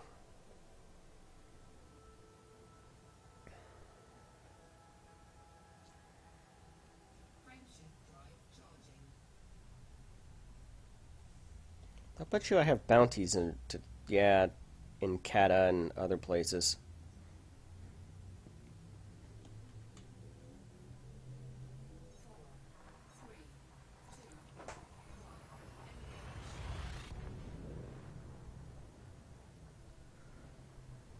Passenger emojis. That, I think that would be a good idea. And that should be some feedback given to Frontier. That I think that there needs to be a way to tell what your passenger satisfaction is on the main HUD without having to go over to the transactions tab, because not everybody has Track IR or VR.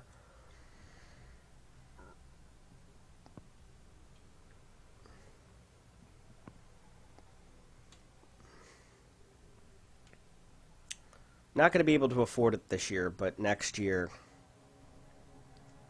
I'm thinking a new video card and VR headset. Maybe we'll have a CV2 out by then, or a Vive 2 is going to be the way to go.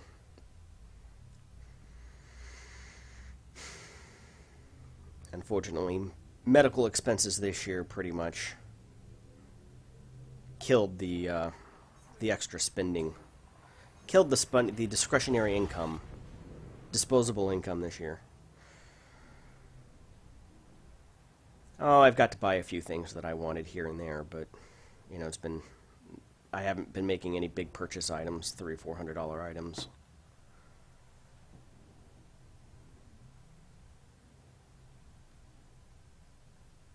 Outside of joysticks and HOTAS to review, which I keep saying this, I need to get my VPKB Gladiator, the X56 reviews done, but the last month I've been wanting to play the game and get back into it since I didn't have much time to play over the summer because, well, again, hey, Boom State reported in Shigavarik. Oh, that's nice. It tells you economic states as well.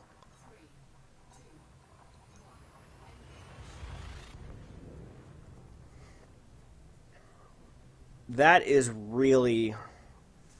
Thus far, I have very few complaints on the quality of life improvements to this game. The gravitational damage that it does now around white dwarfs and neutron stars, things of that nature. The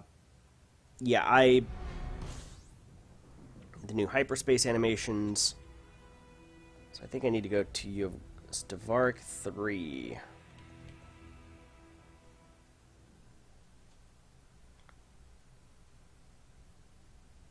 So Water World.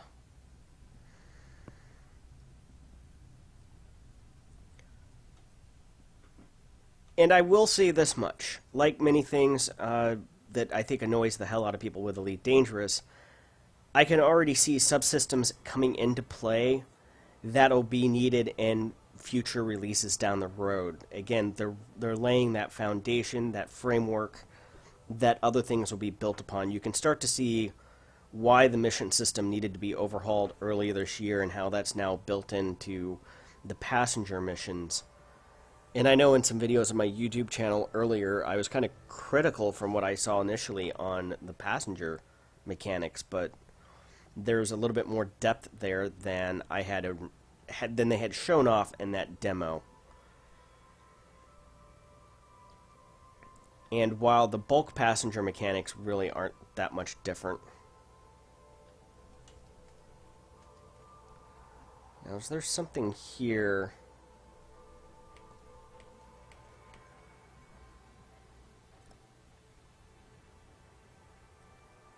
cruise ship. And don't forget, this liner is the top 1% of all liners out there. Now, so that's some new dialogue. I can't wait for the day that some of this dialogue starts to get voiceover, much as we've seen. Just to make sure this isn't weapons fire detect. Our people don't like weapons fire, so we're not going to Surgavet Visitor Beacon. Alright, so this is where we have to go. And I doubt we're going to see this next year. This will probably be Season 4. But, man, I can't wait to land on something like that. I just...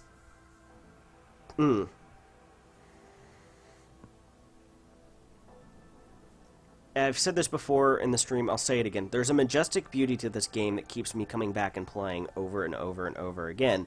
Even if I do put it down for a couple of months like I did this summer because I was just busy.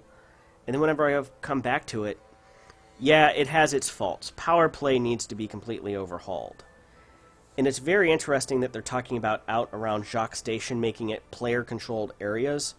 Then player groups would, you know, be inserted as NPC factions, and you use the background sim. I personally like that idea. There's a lot of players out there that don't. And I mean, this is one of the controversies going on the forums right now. That they're like, oh, this is an area of a spirit of cooperation instead of conflict. And I'm just like, wow, so literally you want to go out there and build the ultimate Care Bear playground, whereas, I don't know. I think that would be a good idea, because with 400 million stars, you know, if that's the case, maybe Beagle Point should be the ultimate Care Bear playground, and then let Jacques Station area be...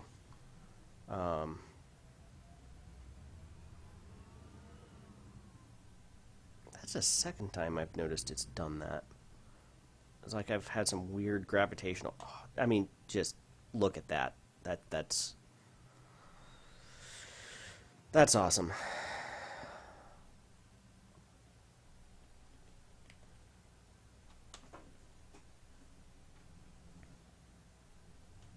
Nope, nope, nope, nope, nope, nope. Slow down, slow down. Unfortunately, this ship is a bit of a whale.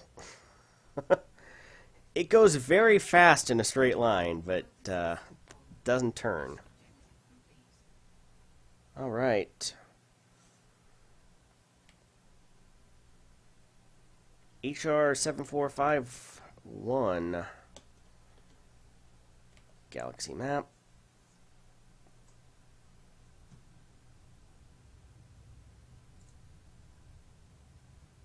134 light years. And it looks like we have enough fuel on board to make that. Frameshift drive charging.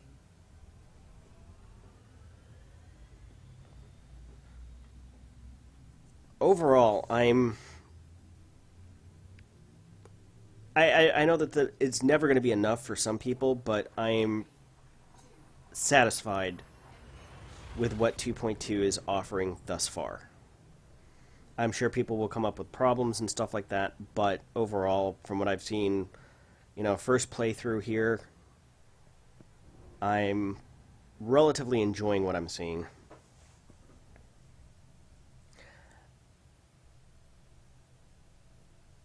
Yeah, CQC needs an overhaul. The problem that I have with Powerplay is twofold. It doesn't make logical sense when you have a federally controlled, you know, a system that has Federation factions in it being controlled and exploited by an Imperial faction. The second problem is I have the disconnect of, if you grind Powerplay, it doesn't help your Pilots Federation rank for the most part. It doesn't help your naval progression within the major factions either. And I think that when it comes to unlocking certain ships and stuff like that, it should be mutually exclusive. You should be pledged to one power or another. You know, you should be pledged to a Federation allied powered and then get access to Federation ships. You should be pledged to an Imperial subfaction power and get access to Imperial ships.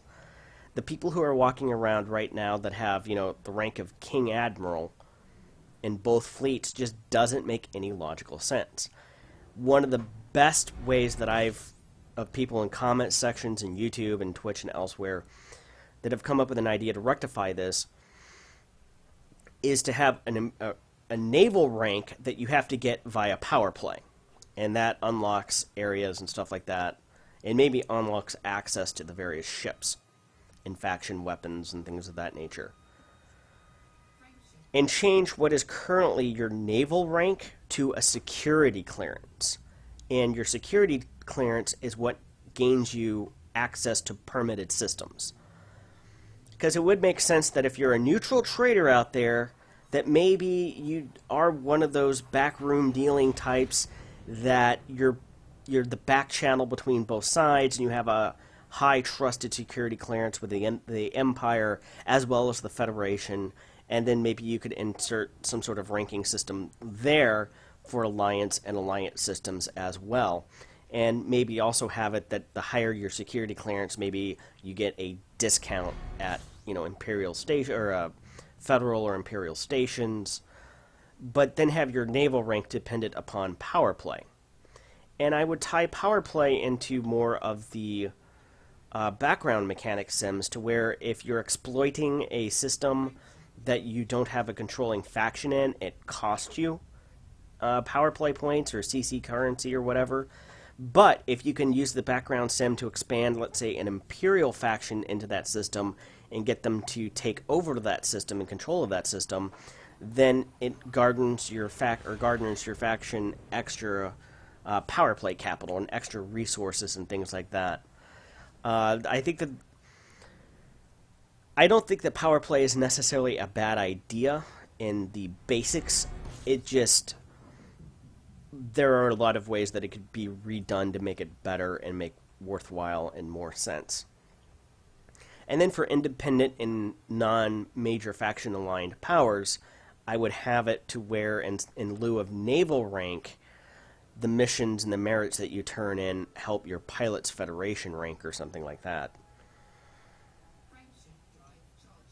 Either that, or they need to come out with some additional ships. And maybe that's not necessarily a bad thing either. That the other part of it is they come out with some faction ships that are Alliance, that are pirate. They could even be subclasses. Maybe if you are with Archon Delaney, it's a Vulture that has an extra jury-rigged power supply on it that, increases its power, but maybe has some other, heat effects or something like that.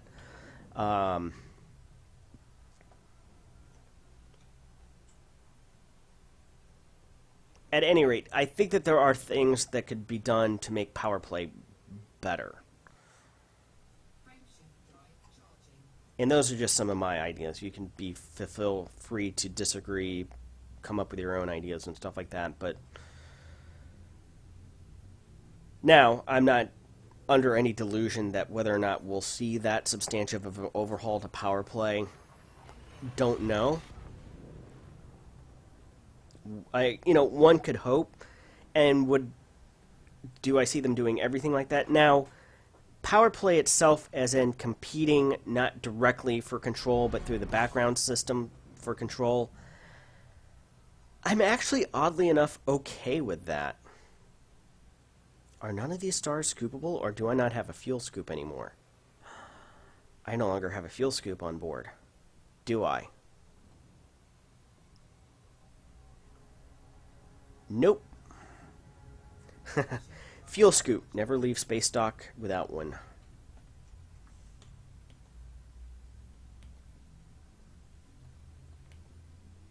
Fans of cold climates love this water world and its delightful menagerie of life. So I guess the only surface area of that water world is the ice caps at the poles.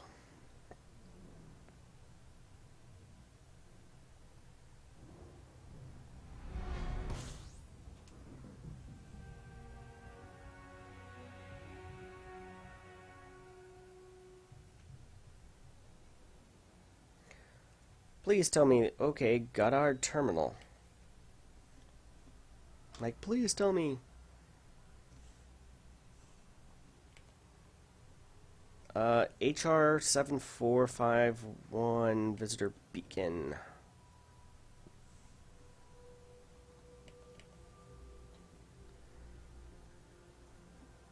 And then we are going to make a quick stop off here for fuel.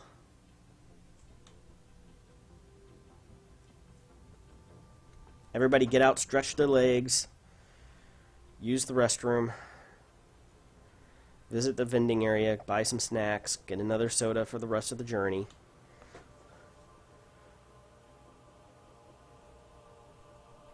Oh, system. Good idea. Haven't done that yet. And I think this is going to make exploration... there's no moons here. There's no landable planets, so... maybe in the next one.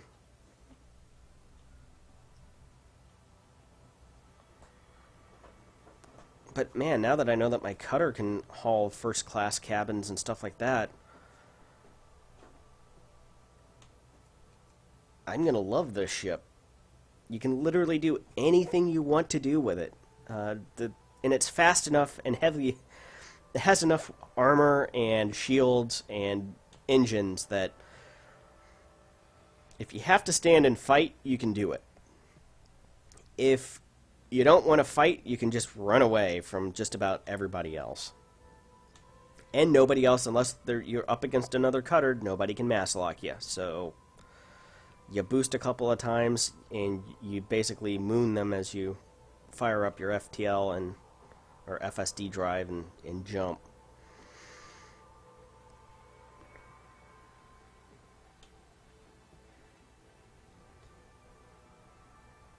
But I know with Powerplay, a lot of people don't like the fact that, oh, well, you can't directly intervene in, if people aren't playing in open and stuff like that. And I get that, but when I came back and played a little bit of Powerplay last fall and started to understand the mechanics behind it, oddly enough, I became okay with it, where it's a balance of scales thing.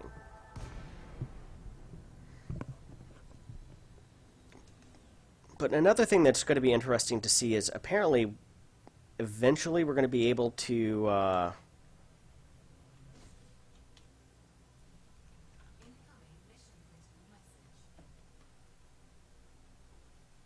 okay, so we got a message.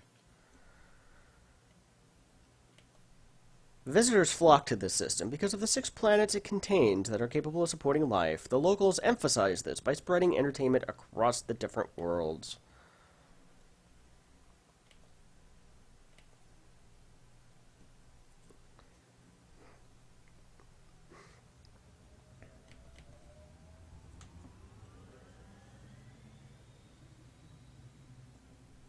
Frameshift drive charging.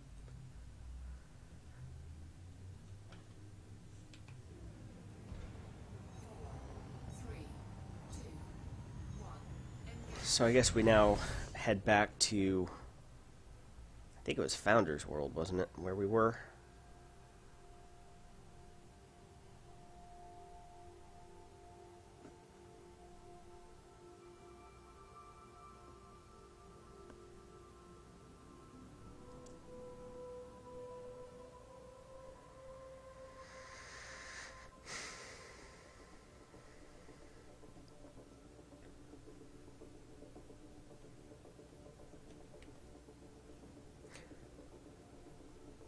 And then we'll head back to Jameson Memorial. I could see where scanning these tourist beacons could get old, but at the same time, it is a handy way to start really exploring the lore of the galaxy that really just hasn't really been there up front, that people can really tell and see. There are people that are like, oh, Elite has no lore, and that's not true. But up until now, it's really kind of been hidden behind a couple of layers. And maybe that's also a complaint with Elite Dangerous in general. I think some of these things have been there, and David Braben even said one of the reasons why they needed to redo the mission system was some of the stuff was there, it's just nobody was doing it. People would lock on to, well, I can do X for the most amount of credits per hour, and they would do nothing else. And this is why I like AutoDock.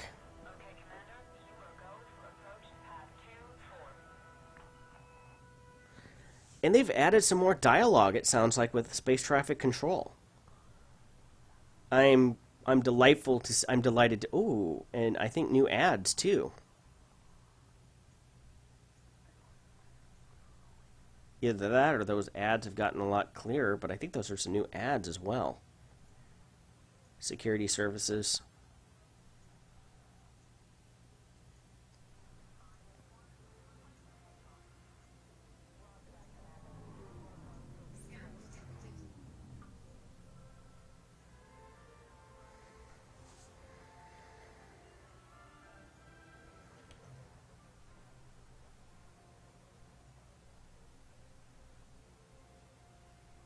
Landing gear deployed.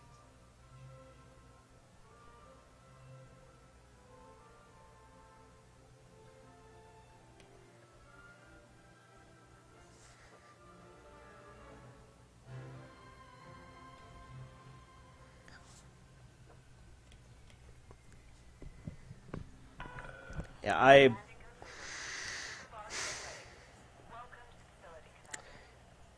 well, Frontier, expect some purchases of liveries here shortly when they become available for sale. Especially if they go on sale. Some of them 50% off. I like what I see thus far. Refuel all.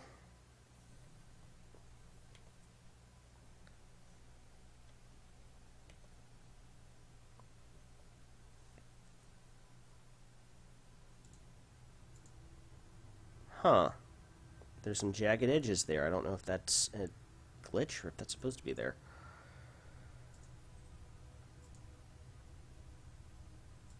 Okay. Launch. How many jumps? 8 jumps. I'm very satisfied. Whenever we returned to the station, Jameson Memorial, I am going to stop, take a 20-30 minute break, grab lunch,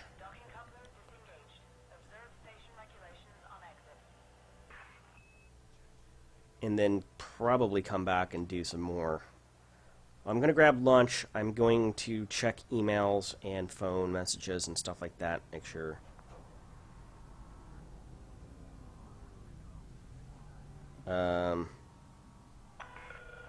Caution. Dangerous maneuvers will not be tolerated. Houston, we have a problem. Warning, you have not been granted access to this station.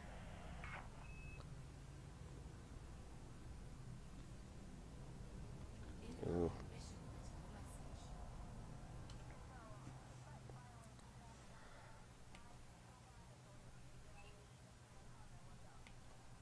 So they don't like violating the law. Landing gear Traffic warning. Be on the lookout for other vessels in the area.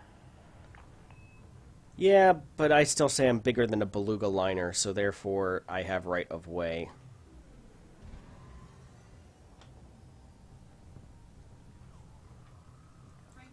So there was a lot of things. One of the other games, or I guess you could say modules or third-party add-ons I have for Microsoft Flight Simulator is FS Passengers. And you'll get degraded passenger satisfaction ratings if you do things like high G maneuvers, arrive too early or arrive too late. And it looks like at least on some of these VIP missions and stuff like that, some of those elements are actually here. So, color me very impressed. There's going to be those who will still say there's not enough depth there, but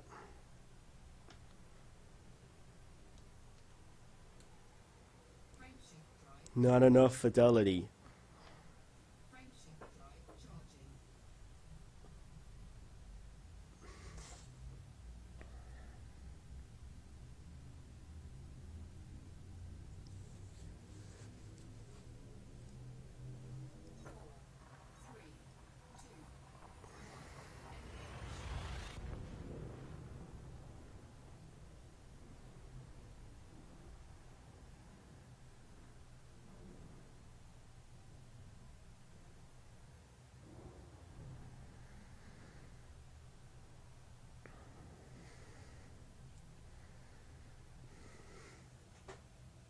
Yeah.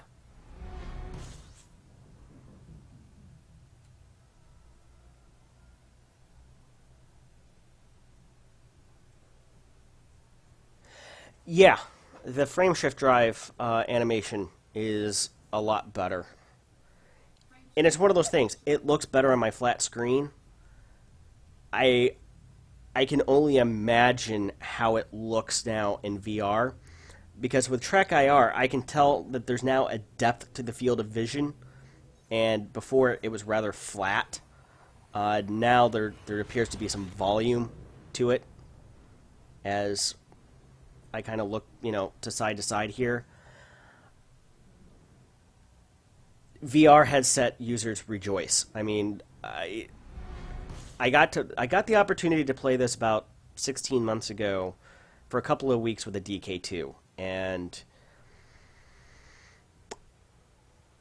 I can honestly say that playing this game in VR is a totally different experience. That things that you kind of go, well, I wonder why they did this or did that. Well, you play it in VR and you have a full understanding.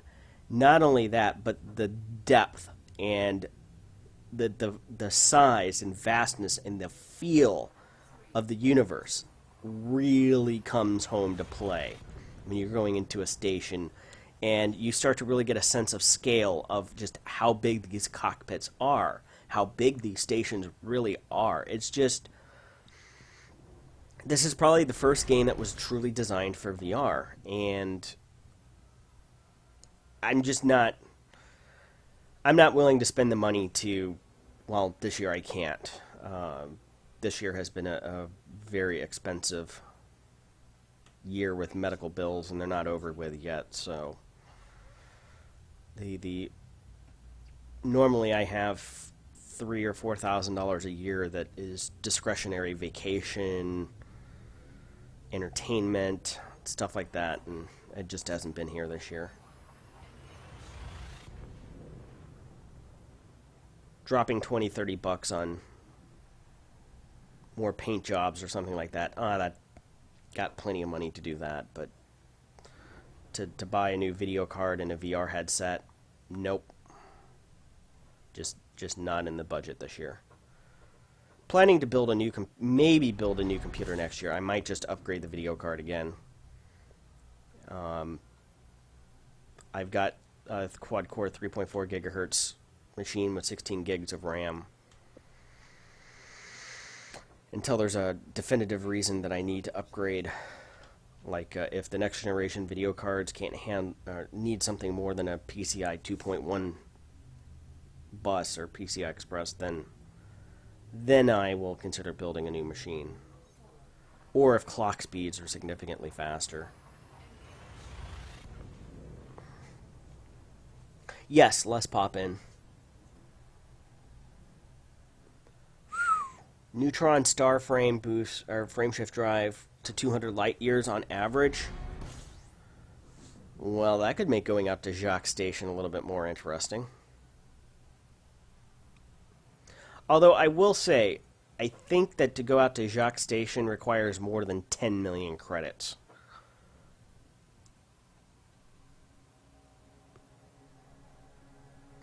But that could be very interesting because then you could outfit for long duration, and you probably only need one passenger cabin.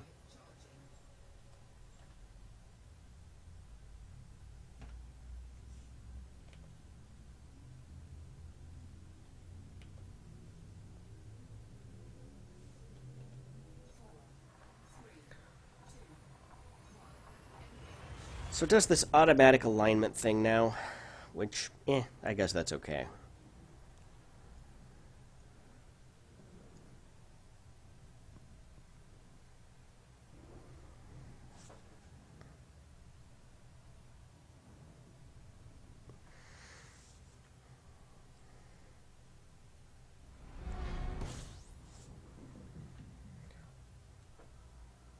But the explorers are going to love that new neutron jump burst thing.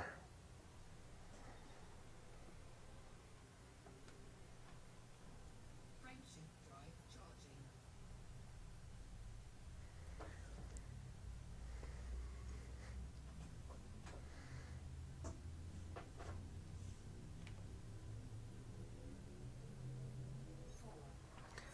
Well, I want to be taken back to Jameson Memorial. Thanks for the hospitality. Well, you've been very welcome, passenger. But I am glad to see more voiceover with the ship-launched fighters. That's good that that's all voice-overed.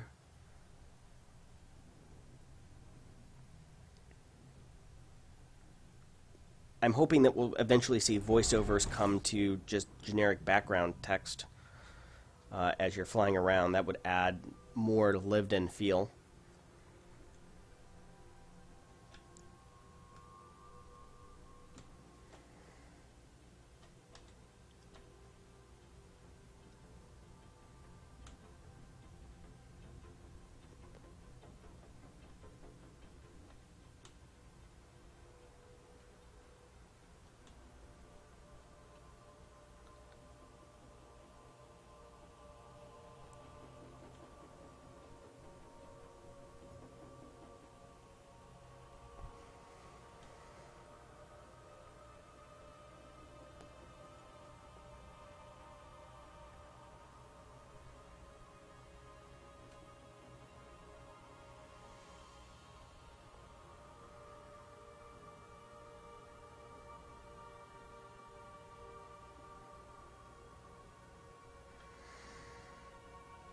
Now, when I get on tonight, this afternoon I'll still be playing around and probably seeing about how much effort and time it takes to level up NPC fighter pilots. So probably the next half of this is going to be combat. And then whenever I get on later this evening, when friends get on, you'll be able to hear their opinions as well. I'll pipe the TeamSpeak feed through the live stream. So you can not only get my opinions on this, but you'll get their opinions as well. But am I going to call this, the absolute home run grand slam that's going to end all the critics naysaying about Elite? No. Is it an worthwhile expansion follow-up to 2.1? Yes. It does enhance. It gives us ship-launched fighters, which is a new dynamic. I know that they've rebalanced heat weapons, and I have heat weapons on here, so whenever they get on, we will be doing some PvP testing, again, basically fighting each other and seeing what the effects of these weapons are now, and some stuff like that.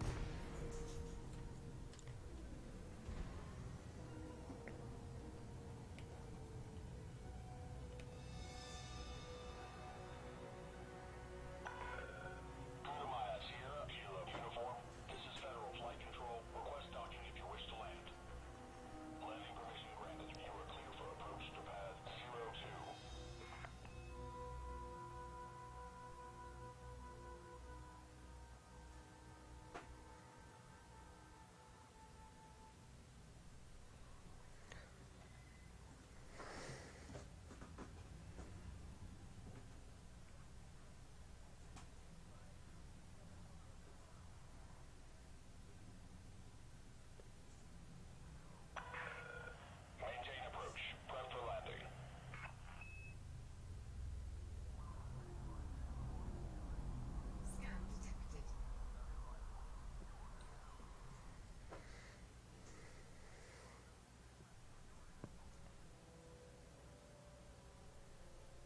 Landing gear deployed.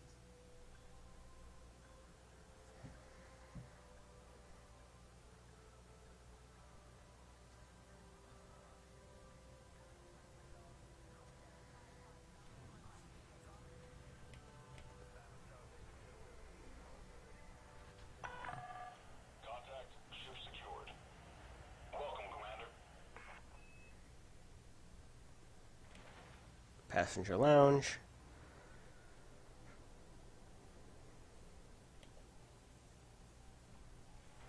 Incoming message.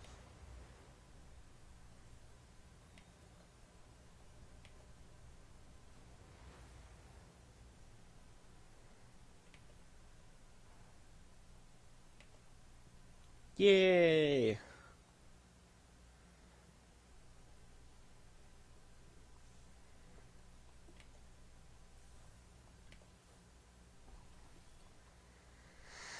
Alright, well, I think I'm going to cut it here. I'm going to go grab bite to eat for lunch. Again, check on work stuff, see if there's anything anybody needs, anything for that. And I will probably be back somewhere in the course of the next 30 minutes to an hour. Be sure to hit the follow button if you want to join me back for that. Until then, see you next time.